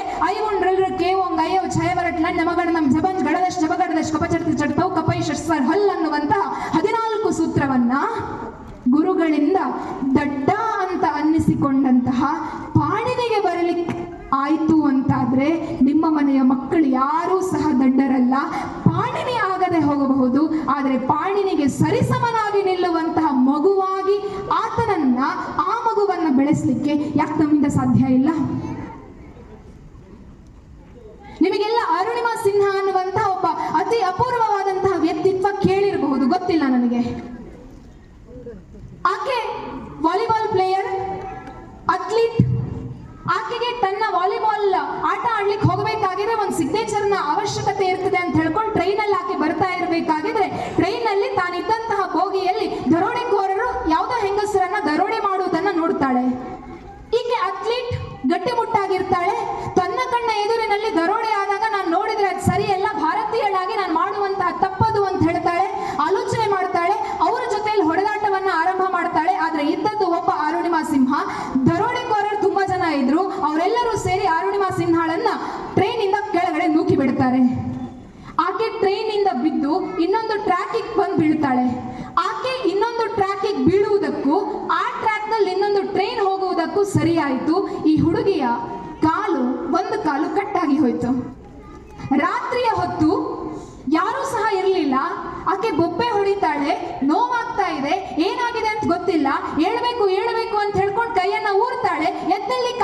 ಇಲ್ಲ, ಒಂದ್ ಸ್ವಲ್ಪ ಪ್ರಜ್ಞೆಯಲ್ಲಿ ಆಕೆಗೆ ತಿಳಿದದೇನು ಅಂತ ಹೇಳಿದ್ರೆ ಆಕೆಯ ಕಾಲ್ ಕಟ್ಟಾಗಿ ಹೋಗಿದೆ ಅಂತ. 7 ಗಂಟೆಗಳ ಕಾಲ, ನಿರಂತರ 7 ಗಂಟೆಗಳ ಕಾಲ ಅರುಣಿಮಾ ಸಿನ್ಹಾ ಒಬ್ಬಳೆ ಆ 2 ರೈಲ್ ಟ್ರ್ಯಾಕ್ಗಳ ನಡುವೆ ಬಿದ್ದಿರ್ತಾಳೆ. ಆಕೆ ಲೆಕ್ಕ ಮಾಡ್ತಾಳಂತೆ 49 ಟ್ರೈನ್ಗಳು ಆ 7 ಗಂಟೆಯಲ್ಲಿ ಆ 2 ಟ್ರ್ಯಾಕ್ನಲ್ಲಿ ಪಾಸ್ ಆಗಿತ್ತು. ಸಮಯ ಕಳೆದ ಹಾಗೆ ಕಾಡು ಪ್ರಾಣಿಗಳು ಬಂತು, ಆಕೆಯ ಕಾಲನ್ನ ತಿಂತಾ ಇದೆ, ಈಕೆ ಮಾಡ್ಲಿಕ್ಕೇನೂ ಆಗ್ತಾ ಇಲ್ಲ, ಶಕ್ತಿ ಇಲ್ಲ. ಬೆಳಗಾದ ಹಾಗೆ ಯಾರೋ ಬಂದ್ರು, ಊರಿನ ಜನ ನೋಡಿದ್ರು, ಒಂದು ಹೆಣ್ಣು ಮಗು ರಕ್ತದ ಕೋಡಿಯಲ್ಲಿ ಬಿದ್ದಿದೆ, ಎತ್ತಿಕೊಂಡು ಹೋಗ್ತಾರೆ ಹಳ್ಳಿ ಹಾಸ್ಪಿಟಲ್. ಆಪರೇಷನ್ ಮಾಡಬೇಕು, ಬ್ಲಡ್ ಲಾಸ್ ಆಗಿದೆ, ಬ್ಲಡ್ ಬೇಕು, ಅನಸ್ತೇಶಿಯಾ ಬೇಕು. ಡಾಕ್ಟರ್ ಹೇಳ್ತಾರೆ ನಮ್ಮ ಹತ್ರ ಬ್ಲಡ್ ಇಲ್ಲ. ಊರಿನವ್ರು ಹೇಳ್ತಾರೆ ನಮ್ಮಿಂದ ಡೈರೆಕ್ಟ್ ಆಗಿ ತೆಗೆದುಕೊಡುವಂತಹ ಪ್ರೊಸೆಸ್ ಏನಾದರೂ ಇದ್ರೆ ನೀವು ನಮ್ಮ ಬ್ಲಡ್ ಅನ್ನ ತಗೊಳ್ಳಿ ಅಂತ. ಸರಿ, ಬ್ಲಡ್ ಸಿಕ್ಕಿ ಆಯ್ತು, ಕಾಲನ್ನ ಕಟ್ ಮಾಡಿ ತೆಗಿಬೇಕು. ಇಲಿ ಹಂದಿಗಳೆಲ್ಲ ಆ ಕಾಲನ್ನ ತಿಂದಾಗಿದೆ, ಅದನ್ನ ಹಾಗೆ ಬಿಟ್ರೆ ಈ ಹುಡುಗಿಯ ಪ್ರಾಣಕ್ಕೆ ಅಪಾಯ, ಆಪರೇಟ್ ಮಾಡಬೇಕು. ಅಲ್ಲಿ ಅನಸ್ತೇಶಿಯಾ ಇಲ್ಲ. ಡಾಕ್ಟರ್ ಆ ಹುಡುಗಿ ಹತ್ರ ಕೇಳ್ತಾರೆ, ಆಪರೇಷನ್ ಮಾಡದೇ ಇದ್ರೆ ನಿನ್ನ ಜೀವಕ್ಕೆ ಅಪಾಯ ಇದೆ ಅಮ್ಮ, ಏನ್ ಮಾಡುದು, ಅನಸ್ತೇಶಿಯಾ ಇಲ್ಲ ಅಂತ. ಆ ಹುಡುಗಿ ಹೇಳ್ತಾಳೆ, ನಾನು ಒಬ್ಬ ಅಥ್ಲೀಟ್, ನೋವನ್ನ ತಡೆದುಕೊಳ್ಳುವಂತಹ ಸಾಮರ್ಥ್ಯ ನನಗಿದೆ, ಅನಸ್ತೇಶಿಯಾ ಬೇಡ. ನಿನ್ನೆಯಿಂದ 49 ಟ್ರೈನ್ಗಳು ನನ್ನ ಮೇಲೆ ಪಾಸ್ ಆಗಿದೆ, ಇನ್ನು ಅನಸ್ತೇಶಿಯಾ ಯಾಕೆ, ಕಾಲನ್ನ ಕಟ್ ಮಾಡಿ ಅಂತ ಹೇಳ್ತಾಳೆ. ಕಾಲ್ ಕಟ್ ಆಯ್ತು, ಇನ್ನೊಂದು ಕಾಲು ಅಲ್ಲಲ್ಲಿ ಸ್ವಲ್ಪ ಗಾಯ ಆದ್ರಿಂದ ಅದಕ್ಕೆ ರಾಡ್ ಅನ್ನ ಹಾಕ್ತಾರೆ. ಅಲ್ಲಿಂದ ಆಕೆಗೆ ಮತ್ತೆ ಹೊಸ ಹಾಸ್ಪಿಟಲ್ಗೆ ಶಿಫ್ಟ್ ಮಾಡ್ತಾರೆ. ರಾಡ್ ಅನ್ನ ಕುತ್ಕೊಳಿಸಿದ ನಂತರ ಆರ್ಟಿಫಿಷಿಯಲ್ ಕಾಲನ್ನ ಹಾಕಿದ ನಂತರ ಡಾಕ್ಟರ್ ಹೇಳ್ತಾರಂತೆ, ಇನ್ನು ನಿನಗೆ ವಾಲಿಬಾಲ್ ಅಲ್ಲ ಕಣಮ್ಮ, ಎದ್ದು ನಿಲ್ಲಿಕ್ಕೂ ಬೇರೆಯವರ ಸಹಾಯ ಬೇಕು ಅಂತ. ಆಲೋಚನೆ ಮಾಡಿ, 20-21 ವರ್ಷದ ಹೆಣ್ಣು ಮಗಳು ಆಡ್ತಾ ಓಡ್ತಾ ದೇಶಕ್ಕಾಗಿ ಏನೋ ಒಂದು ಸಾಧನೆ ಮಾಡಬೇಕು. ದೇಶದ ವಾಲಿಬಾಲ್ ಟೀಮ್ ನಲ್ಲಿ ನಾಳೆ ದಿವಸ ಅರುಣಿಮಾ ಸಿನ್ಹಾ ಅನ್ನುವಂತಹ ಹೆಸರು ಸ್ವರ್ಣಾಕ್ಷರದಲ್ಲಿ ಬರೆದಿಡಬೇಕು. ಭಾರತದ ಕ್ರೀಡೆಯ ಇತಿಹಾಸದಲ್ಲಿ ನನ್ನ ಹೆಸರಿರಬೇಕು ಅಂತ ಹೇಳ್ಕೊಂಡು ಅಷ್ಟು ಚಂದ ಮಾಡಿ ಪ್ರಾಕ್ಟೀಸ್ ಮಾಡ್ತಾ ಇದ್ದಂತ ಹುಡುಗಿಗೆ ಡಾಕ್ಟರ್ ಹೇಳ್ತಾರೆ ನಾಳೆಯಿಂದ ನೀನು ನಡೀಲಿಕ್ಕೆ ಸಾಧ್ಯ ಇಲ್ಲ ಅಂತ. ಅಳ್ತಾಳೆ. ಆಕೆಯ ವಾರ್ಡ್ ಅಲ್ಲಿ, ಆಕೆಯ ರೂಮ್ ಅಲ್ಲಿ ಎದುರುಗಡೆಯಲ್ಲಿ ಒಂದು ಎವರೆಸ್ಟ್ ಪರ್ವತದ ಫೋಟೋ ಇರ್ತದಂತೆ. ಆ ಹುಡುಗಿಗೆ ಅನ್ನಿಸ್ತದಂತೆ, ಸರಿ ದೇಶಕ್ಕಾಗಿ ಆಟ ಆಡದೆ ಇದ್ರೆ ಏನಾಯ್ತು, ಈ ಎವರೆಸ್ಟ್ ಅನ್ನ ನನ್ನ ಕಾಲ ಕೆಳಗಡೆ ಇಡಬಹುದಾ ಅಂತ. ಡಾಕ್ಟರ್ ಹತ್ರ ಹೇಳಬೇಕಾಗಿದ್ದು ಹೇಳ್ತಾರಂತೆ, ನಡಿಲಿಕ್ಕೆ ಸಾಧ್ಯ ಇಲ್ಲ, ಎವರೆಸ್ಟ್ ಅನ್ನ ಹೇಗೆ ಹತ್ತುತ್ತಿ ಅಂತ. ಡಾಕ್ಟರ್ ಡಿಸ್ಕರೇಜ್ ಮಾಡಿದ್ರು, ಫ್ರೆಂಡ್ಸ್ ಡಿಸ್ಕರೇಜ್ ಮಾಡಿದ್ರು, ಆದ್ರೆ ಅಲ್ಲೂ ಒಂದಷ್ಟು ಜನ ಇದ್ರು, yes Arunima, you can do it, ನಿನ್ನಿಂದ ಸಾಧ್ಯ ಇದೆ, ನೀನಲ್ಲದೆ ಇದ್ರೆ ಇನ್ಯಾರು ಅಂತ ಹೇಳ್ಕೊಂಡು ಅಪ್ಪ ಅಮ್ಮ ಕೇಳ್ತಾರೆ. ಹುಡುಗಿ ಹೇಳ್ತಾಳೆ, ಎದ್ದವಳು ಬೀಳ್ತಾಳೆ, ಮತ್ತೆ ಮತ್ತೆ ಮತ್ತೆ ಮತ್ತೆ ಹಾಸ್ಪಿಟಲ್ಗೆ ಬರ್ತಾಳೆ. ಆಕೆ ಯಾವುದನ್ನು ಸಹ ಗಣನೆಗೆ ತೆಗೆದುಕೊಳ್ಳುವುದಿಲ್ಲ. ಆಕೆ ಎದುರುಗಡೆ ಇದ್ದದ ಎವರೆಸ್ಟ್ ಮಾತ್ರ. ಯಾವ ಡಾಕ್ಟರ್ ಇನ್ನಿನ್ ಯಾವತ್ತೂ ನಡೀಲಿಕ್ಕೆ ಸಾಧ್ಯ ಇಲ್ಲ ಅಂತ ಹೇಳಿದ್ರು, ಅದೇ ಡಾಕ್ಟರ್ ಆಶ್ಚರ್ಯದಿಂದ ನೋಡುವ ರೀತಿಯಲ್ಲಿ ಆಕೆಯ ಆಪರೇಷನ್ ಆಗಿ 22 ತಿಂಗಳುಗಳಿಗೆ ಸರಿಯಾಗಿ ಆಕೆಯ ಕಾಲಿನ ಕೆಳಗಡೆ ಎವರೆಸ್ಟ್ ಪರ್ವತ ಇತ್ತು. ಅಂಗವೈಕಲ್ಯದಿಂದ ಎವರೆಸ್ಟ್ ಪರ್ವತವನ್ನ ಏರಿದಂತಹ ಮೊದಲ ಮಹಿಳೆ ಅನ್ನುವಂತಹ ಹೆಗ್ಗಳಿಕೆಗೆ ಆಕೆ ಪಾತ್ರಳಾಗ್ತಾಳೆ. ಎಲ್ಲಿ ತನಕ ಅಂತ ಹೇಳಿದ್ರೆ, ಕೈ ಕಾಲು ಸರಿ ಇಲ್ಲದೆ ಇರುವಂತಹ, ನಮ್ಮಿಂದ ಸಾಧ್ಯ ಆಗದೇ ಇರುವಂತಹ ಒಂದು ಕನಸನ್ನ ಆಕೆ ನನಸು ಮಾಡುತ್ತಾಳೆ. ಎವರೆಸ್ಟಿನ ಮೇಲೆ ಭಾರತದ ತ್ರಿವರ್ಣ ಧ್ವಜವನ್ನ ಹಾರಾಡಿಸ್ತಾಳೆ. ಒಬ್ಬ ವಾಲಿಬಾಲ್ ಪ್ಲೇಯರ್ ಆಗಿ ಪ್ರಧಾನಮಂತ್ರಿಯನ್ನ ಭೇಟಿಯಾಗುವಂತಹ ಅವಕಾಶ ಆಕೆಗಿರಲಿಲ್ಲ. ಆದರೆ ದೇಶದ ಅತ್ಯುನ್ನತ ಪ್ರಶಸ್ತಿಯನ್ನ ಪ್ರಧಾನಮಂತ್ರಿಯ ಕೈಯಲ್ಲಿ ತೆಗೆದುಕೊಂಡು ಪ್ರಧಾನಮಂತ್ರಿಯ ಆಶೀರ್ವಾದವನ್ನ ಪಡೆಯುವಷ್ಟರ ಮಟ್ಟಿಗೆ ಒಬ್ಬ ಅರುಣಿಮಾ ಸಿನ್ಹಾ ಬೆಳೀತಾಳೆ ಅಂತಾದ್ರೆ ಅದಕ್ಕೆ ಕಾರಣವಾದದ್ದು ಮತ್ಯಾರೂ ಅಲ್ಲ, ಅಪ್ಪ ಅಮ್ಮ. ಯು ಕ್ಯಾನ್ ಡೂ ಇಟ್, ನೀನಲ್ಲದೆ ಇದ್ರೆ ಇನ್ಯಾರು ಅನ್ನುವಂತಹ ಆಲೋಚನೆಯನ್ನು ಕೊಟ್ಟಂತಹ ಅಪ್ಪ ಮತ್ತು ಅಮ್ಮ. ಬಂಧುಗಳೇ, ನಾನು ಹೇಳ್ತಾ ಇರುವಂತಹ ಎಲ್ಲ ವಿಚಾರಗಳ ಹಿಂದೆ ಇರುವಂತಹ ಒಂದು ಸತ್ಯ ಏನು ಅಂತ ಹೇಳಿದ್ರೆ, ಪ್ರತಿಯೊಂದು ಮಗುವಿಗೂ ಸಹ ಅದರದ್ದೇ ಆದಂತಹ ಒಂದು ಶಕ್ತಿ ಇರ್ತದೆ. ಆ ಶಕ್ತಿ ಏನು ಅನ್ನುವುದರ ಅರಿವನ್ನ ಆ ಮಗುವಿಗೆ ಮಾಡಿಸಬೇಕಾದಂತಹ ಒಂದು ದೊಡ್ಡ ಕರ್ತವ್ಯ, ದೊಡ್ಡ ಒಂದು ಕೆಲಸವನ್ನ ಅಪ್ಪ ಅಮ್ಮ ಮಾಡಬೇಕು. ನಾನೇ ಸುಮ್ಮನೆ ಹೀಗೆ ಆಲೋಚನೆ ಮಾಡುವಂಥದ್ದಿದೆ. ನಾನು ಬಾಲ್ಯದಲ್ಲಿ ನಾನು ನನ್ನ ಅಣ್ಣ ಶಾಲೆಗೆ ಹೋಗ್ಬೇಕಾಗಿದ್ರೆ ನಮ್ಗೊಬ್ಬ ಟೀಚರ್ ಇದ್ರು. ನಮ್ಮ ಸ್ಕೂಲ್ನಲ್ಲಿ ನಾವೇ ಹೀರೋಗಳು, ನಾವೇ ಹೀರೋಯಿನ್ಗಳು. ಹಳ್ಳಿ ಶಾಲೆ, ಯಾರಿಗೊಂದು ಸ್ವಲ್ಪ ಜಾಸ್ತಿ ಗೊತ್ತಿದೆಯೋ ಅವರೇ ಆ ಶಾಲೆಯಲ್ಲಿ ಎಲ್ಲ ಕಾರ್ಯಕ್ರಮಗಳು ಅದನ್ನು ಇದನ್ನು ಎಲ್ಲವನ್ನ ಆರ್ಗನೈಸ್ ಮಾಡುವಂಥದ್ದು. ಒಂದ್ಸರ್ತಿ ಅಣ್ಣ ಭಾಷಣ ಮಾಡಬೇಕು ಅಂತ ಹೇಳ್ಕೊಂಡು ಚೀಟಿಯಲ್ಲಿ ಬರ್ಕೊಂಡು ಹೋಗಿ ಎದುರುಗಡೆ ನಿಂತ್ಕೊಂಡು ಸ್ವಾತಂತ್ರ್ಯ ದಿನಾಚರಣೆಯ ಭಾಷಣವನ್ನ ಮಾಡಬೇಕಾಗಿದ್ರೆ ಎಲ್ಲ ಆಯ್ತು. ಅದಾದ ನಂತರ ಟೀಚರ್ ಕರೆದು ಬಿಟ್ಟು ಹೇಳಿದ್ರು, ನೋಡು ನೀನು ಮಾತನಾಡಿದ್ದೆಲ್ಲ ಚೆನ್ನಾಗಿತ್ತು, ಆದ್ರೆ ಚೀಟಿ ನೋಡ್ಕೊಂಡು ಎಲ್ಲರೂ ಮಾತಾಡ್ತಾರೆ, ಓದಿಕೊಂಡು ಭಾಷಣ ಎಲ್ಲರೂ ಮಾಡ್ತಾರೆ, ಅವರೆಲ್ಲರಕ್ಕಿಂತ ಭಿನ್ನವಾಗಿ ನೀನು ಬೆಳಿಬೇಕು ಅಂತಾದ್ರೆ ನಾಳೆಯಿಂದ ತಪ್ಪೋ ಸರಿಯೋ, ಜನ ನೆಗಾಡ್ತಾರೋ ಬಿಡ್ತಾರೋ, ಜನ ಬೆನ್ನು ತಡ್ತಾರೋ ಅವಮಾನ ಮಾಡ್ತಾರೋ ಅದೆಲ್ಲವೂ ಸಹ ಸೆಕೆಂಡರಿ. ನೀನು ಸಮಾಜದಲ್ಲಿ ಏನೋ ಒಂದು ಆಗಬೇಕು ಅಂತಾದ್ರೆ ನಾಳೆಯಿಂದ ಸ್ವತಂತ್ರವಾಗಿ ಆಲೋಚನೆ ಮಾಡು, ಮನಸ್ಸು ಹೇಳಿದ್ದನ್ನ ಭಾಷಣ ಮಾಡು, ಬಿಟ್ರೆ ಯಾರೋ ಬರೆದು ಕೊಟ್ಟದ್ದನ್ನ ಓದುವಂತಹದ್ದು ಭಾಷಣ ಅಲ್ಲ ಅನ್ನುವಂತ ಒಂದು ಮಾತು ನಮ್ಮ ಬದುಕನ್ನ ಬದಲಾಯಿಸಿತು. ಇಲ್ಲಿರುವಂತಹ ಎಲ್ಲ ಅಧ್ಯಾಪಕರಲ್ಲೂ ಸಹ ನನ್ನ ಒಂದು ವಿನಂತಿ ಏನು ಅಂತ ಹೇಳಿದ್ರೆ, ನಿಮ್ಮ ತರಗತಿಯ ಒಳಗಡೆ ಬರುವಂತಹ ನಿಮ್ಮ ಮಕ್ಕಳಲ್ಲಿ ಇಂತಹ ಅದ್ಭುತವಾದಂತಹ ಅನೇಕ ಟ್ಯಾಲೆಂಟ್ಗಳಿರಬಹುದು. ಪ್ರತಿಯೊಂದು ಮಗುವು 100/100 ತೆಗೆದುಕೊಂಡು ಎಂಜಿನಿಯರ್ ಆಗ್ಲಿಕ್ಕೆ ಸಾಧ್ಯ ಇಲ್ಲ, ಡಾಕ್ಟರ್ ಆಗ್ಲಿಕ್ಕೆ ಸಾಧ್ಯ ಇಲ್ಲ, ಒಬ್ಬ CA ಆಗ್ಲಿಕ್ಕೆ ಸಾಧ್ಯ ಇಲ್ಲ. ಆಲೋಚನೆ ಮಾಡಿ, ಎಲ್ಲರೂ ಡಾಕ್ಟರ್ಸ್ ಎಂಜಿನಿಯರ್ಸ್ ಆದ್ರೆ ನಾಳೆ ದಿವಸ ಸರಸ್ವತಿ ಸಮ್ಮಾನ್ ಪ್ರಶಸ್ತಿಯನ್ನ ತೆಗೆದುಕೊಳ್ಳುವಂತಹ SL ಭೈರಪ್ಪ ಯಾರಾಗುವಂಥದ್ದು? ನಮ್ಮ ಮನೆಯಿಂದಲೂ ಸಹ ಒಬ್ಬ ಶಿವರುದ್ರಪ್ಪ ಬೇಕು ತಾನೆ? ನಮ್ಮ ಸಮಾಜಕ್ಕೂ ಒಬ್ಬ ರಾಷ್ಟ್ರಕವಿ ರಸಋಷಿ ಕುವೆಂಪು ಬೇಕು ತಾನೆ? ನಮ್ಮ ಸಮಾಜಕ್ಕೂ ಸಹ ಸಮಾಜಕ್ಕಾಗಿ ಬದುಕುವಂತಹ ಕ್ಯಾಪ್ಟನ್ ಪ್ರಾಂಜಲ್ ಬೇಕು ತಾನೆ? ನಮ್ಮ ಸಮಾಜಕ್ಕೂ ಸಹ ಒಬ್ಬ ಸಂದೀಪ್ ಉನ್ನಿಕೃಷ್ಣನ್ ಬೇಕು ತಾನೆ? ಕ್ಯಾಪ್ಟನ್ ಪ್ರಾಂಜಲ್ ಮತ್ತು ಸಂದೀಪ್ ಉನ್ನಿಕೃಷ್ಣನ್ ಅಂತ ಹೇಳಬೇಕಾಗಿದ್ರೆ ಬಹಳ ಹೆಮ್ಮೆ ಅಂತ ಅನಿಸ್ತದೆ. ನಮಗೆಲ್ಲ ಇದ್ರೂ ಸಹ ಮಗುವಿಗೆ ಒಂದು ಸಣ್ಣ ಗಾಯ ಆಗಬೇಕಾಗಿದ್ರೆ ನಾವು ತುಮಕೂರಿನ ದೊಡ್ಡ ಹಾಸ್ಪಿಟಲ್ಗೆ ಮಗುವನ್ನ ಕರ್ಕೊಂಡು ಹೋಗ್ತೇವೆ. ಆ ಇಬ್ಬರು ತಂದೆ ತಾಯಿ ಎಷ್ಟು ಅದ್ಭುತವಾದಂತಹ ವ್ಯಕ್ತಿಗಳು ಅಂತ ಹೇಳಿದ್ರೆ, ಆ ಮಗು ಹೋಯ್ತು ಅಂತ ಹೇಳಿದ್ರೆ ಅವರನ್ನ ನೋಡಿಕೊಳ್ಳುವುದಕ್ಕೆ ಮತ್ತೆ ಯಾವ ಮಗುವೂ ಸಹ ಇಲ್ಲ. ಮಕ್ಕಳು ಸೈನ್ಯಕ್ಕೆ ಸೇರಿ ಸಂಪಾದನೆಯನ್ನ ಮಾಡಬೇಕಾದಂತಹ ಅನಿವಾರ್ಯತೆಯೂ ಇರಲಿಲ್ಲ. ಬೇಕು ಅಂತ ಹೇಳಿದ್ರೆ ಚಿನ್ನದ ತಟ್ಟೆಯಲ್ಲಿ ಊಟವನ್ನ ಚಿನ್ನದ ಸ್ಪೂನಲ್ಲಿ ಮಾಡುವಂತಹ ಎಲ್ಲ ಅವಕಾಶಗಳಿದ್ರೂ ಸಹ ಸಂದೀಪ್ ಉನ್ನಿಕೃಷ್ಣನ್ ಮತ್ತು ಕ್ಯಾಪ್ಟನ್ ಪ್ರಾಂಜಲ್ ಈ ದೇಶಕ್ಕಾಗಿ ಸರ್ವಸ್ವವನ್ನು ಸಹ ಕೊಡ್ಲಿಕ್ಕೆ ಸಿದ್ಧರಿದ್ರು, ಸಿದ್ಧರಾಗುವಂತಹ ಅನೇಕ ಜನ ಇವತ್ತು ಸಹ ನಮ್ಮ ಜೊತೆಯಲ್ಲಿದ್ದಾರೆ ಅಂತಾದ್ರೆ ಆಲೋಚನೆ ಮಾಡಿ, ನಮ್ಮ ಮಕ್ಕಳನ್ನ ಕ್ಯಾಪ್ಟನ್ ಪ್ರಾಂಜಲ್ನ ರೀತಿಯಲ್ಲಿ ದೇಶಕ್ಕೆ ಸಮರ್ಪಿಸಿ ಅಂತ ಹೇಳಿ ನಾನು ಕೇಳ್ತಾ ಇಲ್ಲ, ಆದ್ರೆ ದೇಶಕ್ಕಾಗಿ ಬದುಕುವಂತಹ ಒಬ್ಬ ಕ್ಯಾಪ್ಟನ್ ಪ್ರಾಂಜಲ್ ಆಗಿ ಮಾಡುವಂತಹ ಒಂದು ಸಣ್ಣ ಪ್ರಯತ್ನವನ್ನ ಮಾಡಬಾರ್ದಾ? ಎಲ್ಲೋ ಸಂದೀಪ್ ಉನ್ನಿಕೃಷ್ಣನ್ ಬೆಂಗಳೂರಿನಲ್ಲಿ ಇದ್ದುಕೊಂಡು ಮಹಾರಾಷ್ಟ್ರಕ್ಕೆ ಹೋಗಿ ತುಮಕೂರಿನಲ್ಲಿ ಇರುವಂತಹ ನಮ್ಮ ಮನೆಯ ತೊಟ್ಟಿಲಿನ ಮಕ್ಕಳು ಸದಾಕಾಲ ನೆಗಾಡಬೇಕು, ಪೊದ್ದಾರ್ ಸ್ಕೂಲಿಗೆ ಹೋಗಬೇಕು, ಸ್ಕೂಲ್ನಲ್ಲಿ ಎಂಜಾಯ್ ಮಾಡಬೇಕು, ಆನಂತರ ದೊಡ್ಡ ಜನ ಆಗಬೇಕು, ಮಹೋನ್ನತವಾದಂತಹ ಒಂದು ಸ್ಥಾನವನ್ನ ತಲುಪಬೇಕು ಅಂತ ಹೇಳುವಂತಹ ಒಂದು ಕಲ್ಪನೆಯಲ್ಲಿ ತನ್ನ ಮನೆಯಲ್ಲಿರುವಂತಹ ಅಪ್ಪ ಅಮ್ಮ ಅನಾಥರಾಗ್ತಾರೆ ಅನ್ನುವಂತಹ ಒಂದು ಸಣ್ಣ ಆಲೋಚನೆಯನ್ನು ಸಹ ಮಾಡದೆ ದೇಶಕ್ಕಾಗಿ, ದೇಶದ ಒಳಗಡೆ ಇರುವಂತಹ ಭಾರತೀಯರಿಗಾಗಿ ತನ್ನ ಪ್ರಾಣವನ್ನ ಕೊಡ್ತಾನೆ ಅಂತಾದ್ರೆ ಅವರೆಲ್ಲರ ಬದುಕಿಗೆ ಭರವಸೆಯಾಗಿ ನಮ್ಮ ಮನೆಯ ಮಕ್ಕಳನ್ನ ಬೆಳೆಸುವಂತಹ ಪ್ರಯತ್ನವನ್ನ ನಾವು ಮಾಡೋಣ. ಈ ಎಲ್ಲ ಆದರ್ಶಗಳನ್ನ, ಈ ಎಲ್ಲ ಮೌಲ್ಯಗಳನ್ನ ನಮ್ಮ ಮನೆಯ ಒಳಗಡೆ ನಾವೇನಾದ್ರೂ ಇವತ್ತು ತೆಗೆದುಕೊಂಡು ಹೋಗ್ತೇವೆ ಅಂತಾದ್ರೆ ನಮ್ಮ ಮನೆಯ ಪ್ರತಿಯೊಂದು ಮಗುವೂ ಸಹ ಇತಿಹಾಸದಲ್ಲಿ ಹೆಸರನ್ನ ಬರೆದಿಡುವಂತಹ ಒಬ್ಬ ವ್ಯಕ್ತಿ ಆಗ್ತಾನೆ. ಉಸಿರು ನಿಂತ ನಂತರವೂ ಸಹ ಯಾರ ಹೆಸರು ಉಳಿತದೆಯೋ ಅವನು ನಿಜವಾಗಿಯೂ ಸಹ ಶ್ರೇಷ್ಠವಾದಂತಹ ವ್ಯಕ್ತಿ. ಅಂತಹ ವ್ಯಕ್ತಿಯನ್ನಾಗಿ ನಮ್ಮ ಮನೆಯ ಮಕ್ಕಳನ್ನ ಮಾಡುವಂತಹ ಒಂದು ಸಣ್ಣ ಪ್ರಯತ್ನವನ್ನ ಮಾಡೋಣ. ಬಿಕಾಸ್ ಸಾಧನೆ ಅನ್ನುವಂಥದ್ದೇನು ದೊಡ್ಡ ದೊಡ್ಡದಾದಂತಹ ಮಾತುಗಳಲ್ಲ. ಸಾಧನೆ ಮಾಡಲಿಕ್ಕೆ ಪ್ರತಿಯೊಬ್ಬ ವ್ಯಕ್ತಿಯಿಂದಲೂ ಸಹ ಸಾಧ್ಯ ಇದೆ. ಆ ಸಾಧನೆಯನ್ನ ಮಾಡುವಂತಹ ಛಲವನ್ನ, ಆ ಸಾಧನೆಯನ್ನ ಮಾಡುವಂತಹ ಹುಮ್ಮಸ್ಸನ್ನ ನಮ್ಮ ಮನೆಯ ಮಕ್ಕಳಲ್ಲಿ ಬೆಳೆಸುವಂತಹ ಒಂದು ಸಣ್ಣ ಕೆಲಸವನ್ನ ಅಪ್ಪ ಅಮ್ಮ ಮಾಡಬೇಕಾಗಿದೆ. ನಮ್ಮ ಮಕ್ಕಳಿಗೆ ನಾವೇ ಹೀರೋ ಹೀರೋಯಿನ್ ಆಗುವಂತ ಒಂದು ಸಣ್ಣ ಕೆಲಸವನ್ನ ನಾವೇನಾದ್ರೂ ಇವತ್ತಿನಿಂದ ಸ್ಟಾರ್ಟ್ ಮಾಡ್ತೇವೆ ಅಂತಾದ್ರೆ ನಮ್ಮ ಮನೆಯ ಮಕ್ಕಳು ಸಹ ಒಬ್ಬ ಚಂದ್ರಶೇಖರ ಆಜಾದ್ ಆಗಿ ಬೆಳಿಲಿಕ್ಕೆ ಸಾಧ್ಯ ಇದೆ. ಆ ಮಗು ತನ್ನ ಕಣ್ಣು ಮುಚ್ಚಿದ ನಂತರವೂ 1000 ವರ್ಷಗಳ ನಂತರ ಭಾರತದಲ್ಲಿ ಅಜರಾಮರವಾಗಿ ಉಳಿಬೇಕು ಅಂತಾದ್ರೆ ಆ ಮಗುವಿಗೆ ಬೇಕಾದದ್ದು ಒಳ್ಳೆಯ ಸಂಸ್ಕಾರ. ಸೊ ಐ ರಿಕ್ವೆಸ್ಟ್, ನಿಮ್ಮೆಲ್ಲರ ಹತ್ತಿರ ನನ್ನ ಒಂದು ರಿಕ್ವೆಸ್ಟ್ ಏನು ಅಂತ ಹೇಳಿದ್ರೆ, ಮಕ್ಕಳಿಗಾಗಿ ನೀವು ಹಣವನ್ನ ಸ್ಪೆಂಡ್ ಮಾಡಬೇಡಿ, ಮಕ್ಕಳಿಗಾಗಿ ನಿಮ್ಮ ಅತಿ ಅಮೂಲ್ಯವಾದಂತಹ ಸಮಯವನ್ನ ಸ್ಪೆಂಡ್ ಮಾಡಿ.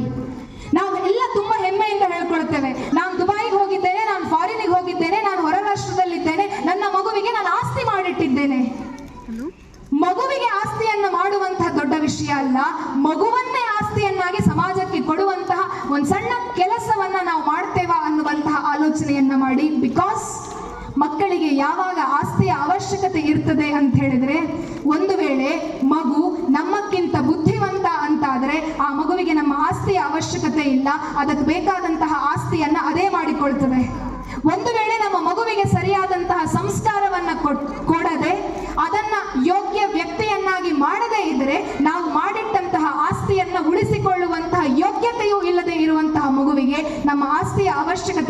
ಆಗುವುದಿಲ್ಲ. ಸೊ ಮಕ್ಕಳನ್ನ ಆಸ್ತಿಯನ್ನಾಗಿ ಮಾಡಿ, ಮಕ್ಕಳಿಗಾಗಿ ಆಸ್ತಿಯನ್ನ ಮಾಡಬೇಡಿ. ಈ ಒಂದು ರೀತಿಯ ಆಲೋಚನೆಯನ್ನ ನಮಗ್ ಮಾಡ್ಲಿಕ್ಕೆ ಸಾಧ್ಯ ಇದೆ ಅಂತಾದ್ರೆ ನಮ್ಮಿಂದ ಭಾರತವನ್ನ ಬದಲಾಯಿಸಲಿಕ್ಕೆ ಸಾಧ್ಯ ಇದೆ. ಯಾವಾಗ ನೀವು ನಿಮ್ಮ ಮಕ್ಕಳನ್ನ ಆಸ್ತಿಯನ್ನಾಗಿ ಮಾಡ್ತೀರಾ, ಅವರು ಕೇವಲ ನಿಮ್ಮ ಮನೆಯ ಆಸ್ತಿ ಆಗುವುದಿಲ್ಲ, ಅದರ ಬದಲಾಗಿ ನಮ್ಮ ಸಮಾಜದ ಆಸ್ತಿ ಆಗ್ತಾರೆ. ನಮ್ಮ ಸಮಾಜದ ಆಸ್ತಿಯಾಗಿ ನಮ್ಮ ಮಕ್ಕಳನ್ನ ಬೆಳೆಸಬೇಕು ಅಂತಾದ್ರೆ ಮಾಡಬೇಕಾದದ್ದು ಇಷ್ಟೇ. ನಮ್ಮ ಮನೆಯಲ್ಲಿ ಇರುವಂತಹ ನಮ್ಮ ಅಪ್ಪ ಅಮ್ಮನನ್ನ ಪ್ರೀತಿಸೋಣ. ಆಟೋಮ್ಯಾಟಿಕಲಿ ನಮ್ಮ ಮನೆಯ ಮಕ್ಕಳು ನಿಮ್ಮನ್ನ ಪ್ರೀತಿಸಲಿಕ್ಕೆ ಆರಂಭ ಮಾಡ್ತಾರೆ. ನಾವು ಮಕ್ಕಳಲ್ಲಿ ಯಾವ ಬದಲಾವಣೆಯನ್ನ ನಿರೀಕ್ಷೆ ಮಾಡ್ತೇವೆಯೋ ಆ ಎಲ್ಲ ಬದಲಾವಣೆಗಳನ್ನ ಒಬ್ಬ ಅಪ್ಪನಾಗಿ, ಒಬ್ಬ ಅಮ್ಮನಾಗಿ, ಒಬ್ಬ ಮನೆಯ ಹಿರಿಯರಾಗಿ ನಾವು ನಮ್ಮಲ್ಲಿ ಬದಲಾವಣೆಗಳನ್ನ ಮಾಡಿಕೊಳ್ಳುತ್ತೇವೆ ಅಂತಾದ್ರೆ ನಮ್ಮ ಮಕ್ಕಳು ಆಟೋಮ್ಯಾಟಿಕಲಿ ಬದಲಾಗ್ತಾರೆ. ಆ ಬದಲಾವಣೆಯನ್ನ ತರುವಂತಹ ಪ್ರಯತ್ನವನ್ನ ಮಾಡಬೇಕಾಗಿದೆ. ಇದರ ಜೊತೆಯಲ್ಲಿ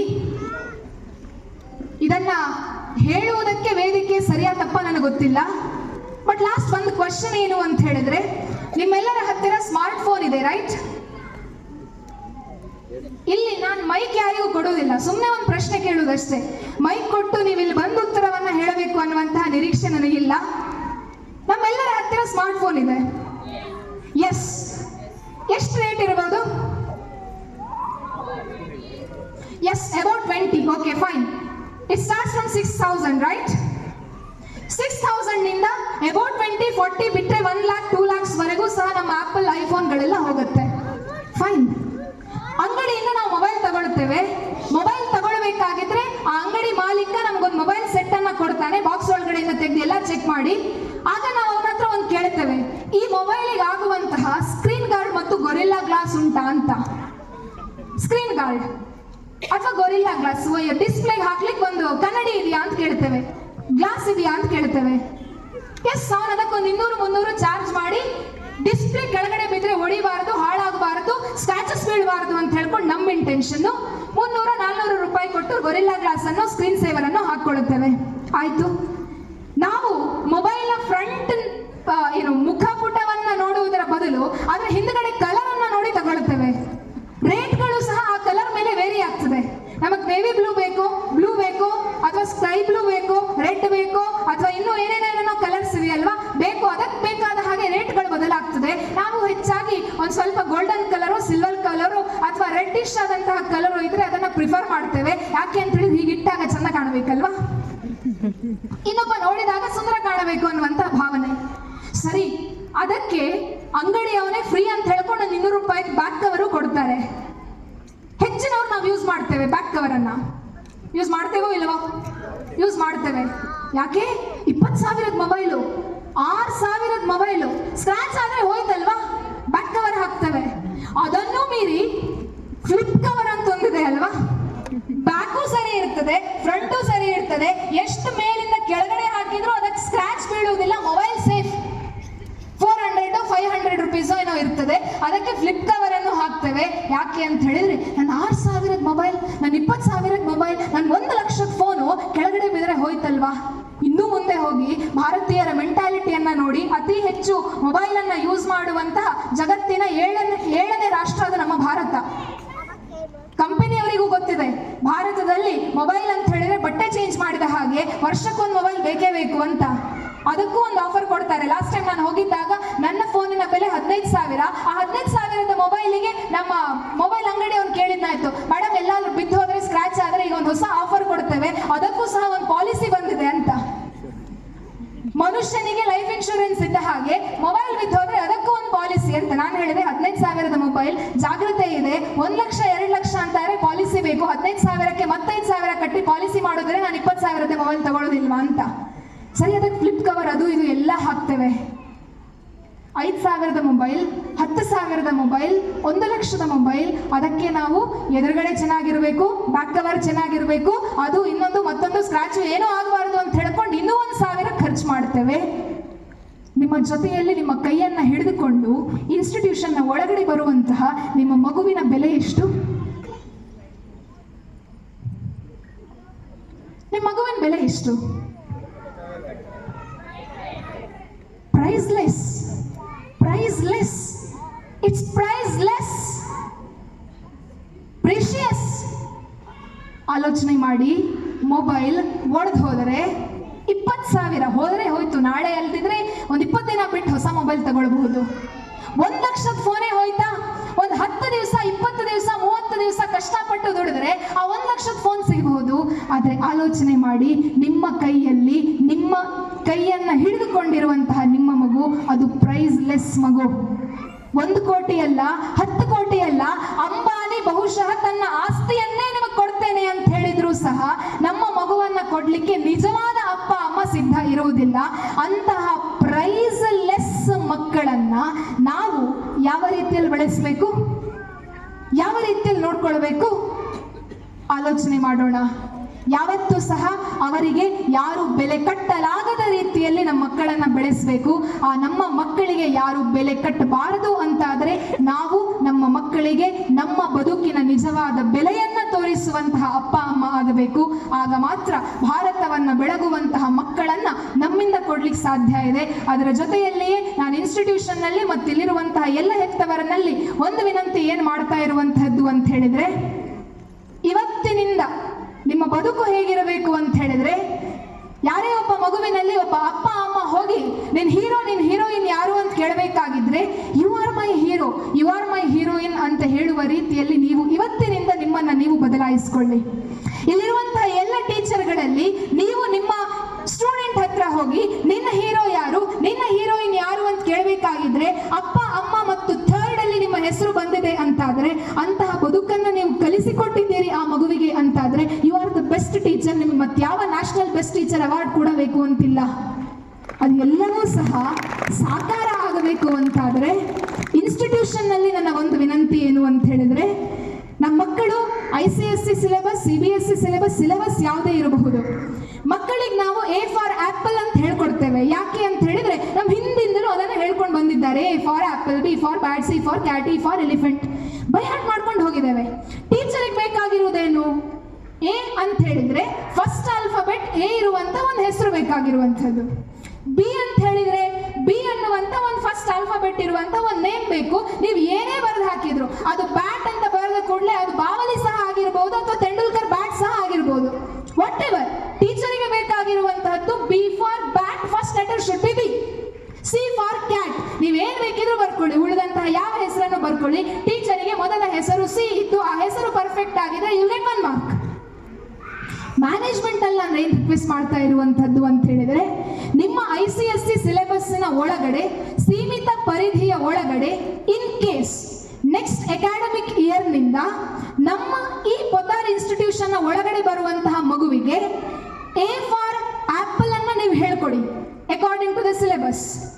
ಆದರೆ ನಾವು A for apple, B for bat, C for cat ಅಂತ ಹೇಳಿಕೊಟ್ಟು ಅದನ್ನೇ ಬೈ ಹಾರ್ಟ್ ಮಾಡಿಸಿ ಆ ಮಗು PUC ಬರಬೇಕಾಗಿದ್ರೆ A ಫಾರ್ ಅರ್ಧ ಕಚ್ಚಿದ ಆಪಲ್ ನೆನಪಾಗ್ತದೆ, ಐಫೋನ್. B ಫಾರ್ ಆ ಮಗುವಿಗೆ ಬ್ಯಾಟ್ ನೆನಪಾಗುವುದಿಲ್ಲ. ಆ ಮಗುವಿಗೆ B ಫಾರ್ ಅಂತ ಹೇಳಬೇಕಾಗಿದ್ರೆ ಒಂದ ವಿಪಾಶಾ ಬಸ್ಸು ನೆನಪಾಗ್ತಾಳೆ, ಇಲ್ಲದೆ ಇರೋ ಬ್ಲೂಟೂತ್ ನೆನಪಾಗ್ತದೆ. ಸಹಜ, ಇವತ್ತು ನಡೀತಾ ಇರುವಂತಹದ್ದು. ಸೊ ನೀವೊಂದು ಸಮಾಜದಲ್ಲಿ ಚೇಂಜ್ ಅನ್ನ ತರಬೇಕು ಅನ್ನುವಂತಹ ಏನಾದ್ರೂ ಒಂದು ಸಣ್ಣ ಪ್ರಯತ್ನ ಮಾಡುವಂತಹ ಮನಸ್ಸಿದೆ ಅಂತಾದ್ರೆ, ನಮ್ಮ ಮನೆಯ ಮಗು ಮುಂದಿನ ಅಕಾಡೆಮಿಕ್ ಇಯರ್ ನಲ್ಲಿ ನಮ್ಮ ಇನ್ಸ್ಟಿಟ್ಯೂಷನ್ ಒಳಗಡೆ ಬಂದಾಗ ನನ್ನ ಮಗುವಿಗೆ A ಫಾರ್ ಆಪಲ್ ಅಥವಾ B ಫಾರ್ ಬ್ಯಾಟ್ ಅನ್ನುವ ಕಲ್ಪನೆಗಳ ಬದಲಾಗಿ ನನ್ನ ಇನ್ಸ್ಟಿಟ್ಯೂಷನ್ ನ ಒಬ್ಬ ಮಿಸ್, ನನ್ನ ಇನ್ಸ್ಟಿಟ್ಯೂಷನ್ ನ ಒಬ್ಬ ಸೋಷಿಯಲ್ ಸೈನ್ಸ್ ಟೀಚರ್ ಮಗು A ಫಾರ್ ಆಪಲ್ ಅನ್ನುವಂತಹದ್ದು ಎಷ್ಟು ಸರಿಯೋ A ಫಾರ್ ಅಶ್ಫಾಕ್ ಉಲ್ಲಾ ಖಾನ್ ಅನ್ನುವಂತಹದ್ದು ಸರಿ ಅನ್ನುವಂತಹ ಪ್ರಜ್ಞೆಯನ್ನ ಕೊಡಬೇಕು. B for not only bat, B ಅಂತ ಹೇಳಿದ್ರೆ ಭಗತ್ ಸಿಂಗ್ ಅನ್ನುವಂತಹ ಕಲ್ಪನೆಯನ್ನು ಕೊಡಬೇಕು. C ಅಂತ ಹೇಳಿದ್ರೆ ಅದು ಕೇವಲ ಕ್ಯಾಟ್ ಮಿಯಾವ್ ಮಿಯಾವ್ ಅಂತ ಹೇಳುವಂತಹದ್ದಲ್ಲ. C ಫಾರ್ ಚಂದ್ರಶೇಖರ ಆಜಾದ್ ಅಂತ ಹೇಳಿದಾಗ ಬ್ರಿಟಿಷ್ ಸಾಮ್ರಾಜ್ಯ ನಡುಗ್ತಾ ಇತ್ತು ಅನ್ನುವಂತಹ ಕಲ್ಪನೆಯನ್ನ ಕೊಡಬೇಕು. E ಫಾರ್ ಅಂತ ಹೇಳಬೇಕಾಗಿದ್ರೆ ಯಾರಿಗೂ ಸಹ ಕಾಣಲು ಕೇಳಲು ಅಸಾಧ್ಯವಾಗಿರುವಂತಹ ಕನ್ಯಾಕುಮಾರಿಯಲ್ಲಿ ವಿವೇಕಾನಂದರ ಏಕಶಿಲಾ ಸ್ಮಾರಕವನ್ನ ನಿರ್ಮಾಣ ಮಾಡಿದಂತಹ ಏಕನಾಥ ರಾನಡೆ ನೆನಪಾಗಬೇಕು. F ಅಂದಾಗ ಬರೀ 10-12 ವರ್ಷ ವಯಸ್ಸಿಗೆ ಮೊಘಲರ ಕೈಯಲ್ಲಿ ತನ್ನ ರುಂಡವನ್ನ ಕತ್ತರಿಸಿ ಇವತ್ತಿಗೂ ಸಹ ನಮ್ಮ ನೆಲದ ಪ್ರತಿಯೊಂದು ಮಗುವಿಗೂ ಸಹ ಆದರ್ಶವಾಗಿ ಉಳಿದಂತಹ 10 ವರ್ಷದ ಫಿರೋಜ್ ಮಗು ನಮಗೆ ನೆನಪಿಗೆ ಉಳಿಬೇಕು. G ಅಂತ ಹೇಳಿದಾಗ ಮಹಾತ್ಮ ಗಾಂಧೀಜಿ ಅವರ ಗುರುಗಳಾದಂತಹ ಗೋಪಾಲಕೃಷ್ಣ ಗೋಖಲೆ ಕೊಡಬೇಕು.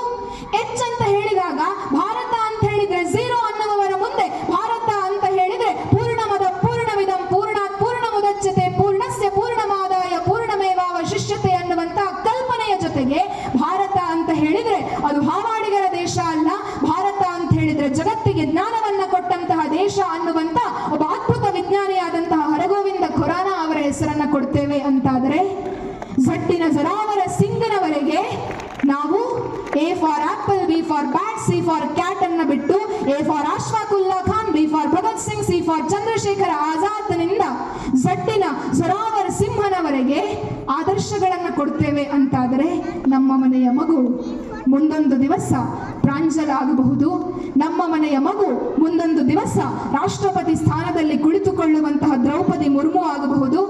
ನಮ್ಮ ದೇಶದ ಒಂದು ಮಗು ನಮ್ಮ ಪೊದ್ದಾರ್ ಇನ್ಸ್ಟಿಟ್ಯೂಷನ್ ಇಂದ ಹೊರಗಡೆ ಹೋಗುವಂತಹ ಒಂದು ಮಗು ಒಬ್ಬ ಅತ್ಯಂತ ಸುಂದರವಾದಂತಹ ಹೆಸರನ್ನ ಮಾಡಿದಂತಹ ದಿಟ್ಟವಾಗಿ ನಡೆದುಕೊಂಡಂತಹ ಕರ್ನಾಟಕದ ಸಿಂಗಂ ಅಂತ ಕರೆಸಿಕೊಳ್ತಾ ಇದ್ದಂತಹ ಅಣ್ಣಾಮಲೈ ಆಗಬಹುದು.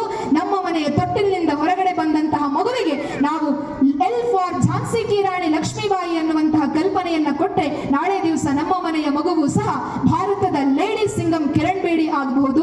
ಯಾರ ಹಣೆಯಲ್ಲಿ ಏನಿದೆ ನಮಗೆ ಗೊತ್ತಿಲ್ಲ.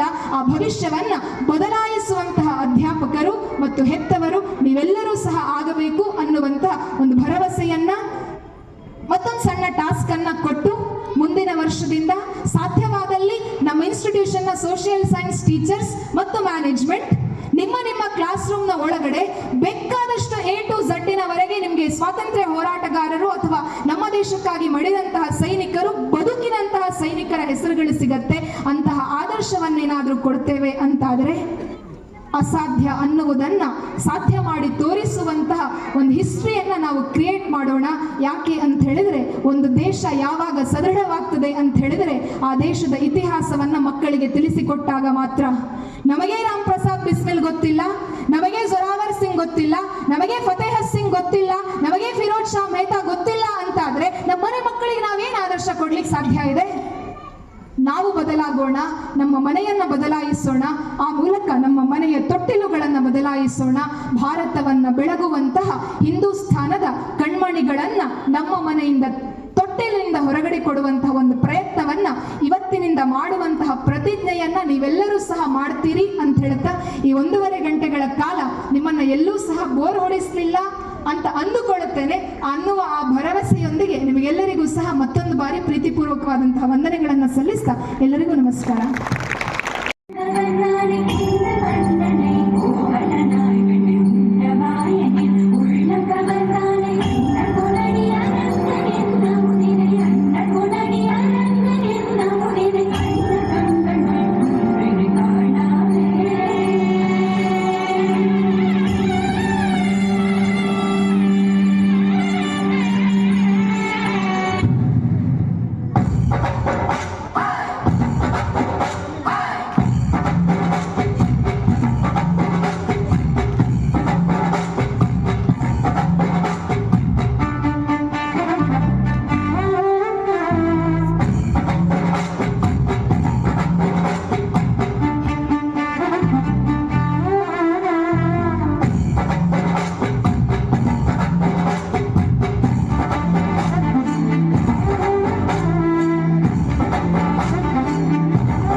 Thank you very much, my dear students. Please give them a huge round of applause.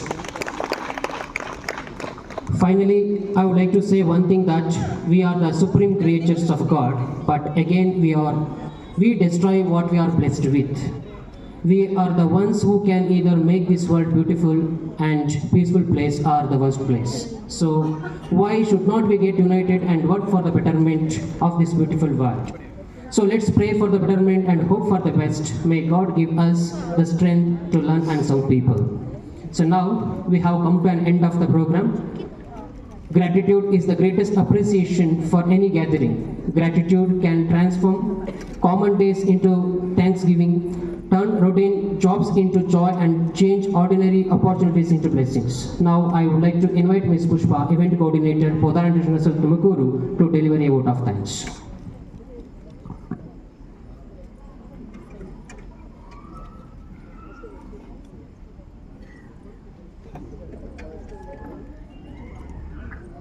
A very good evening, everyone.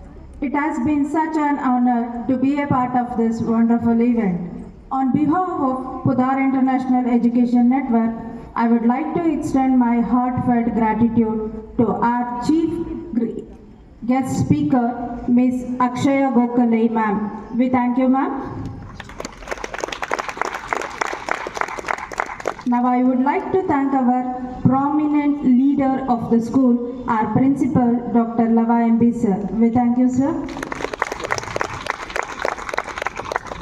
I would like to thank all coordinators, Podar Prep team, teaching and non-teaching staff of Podar International School.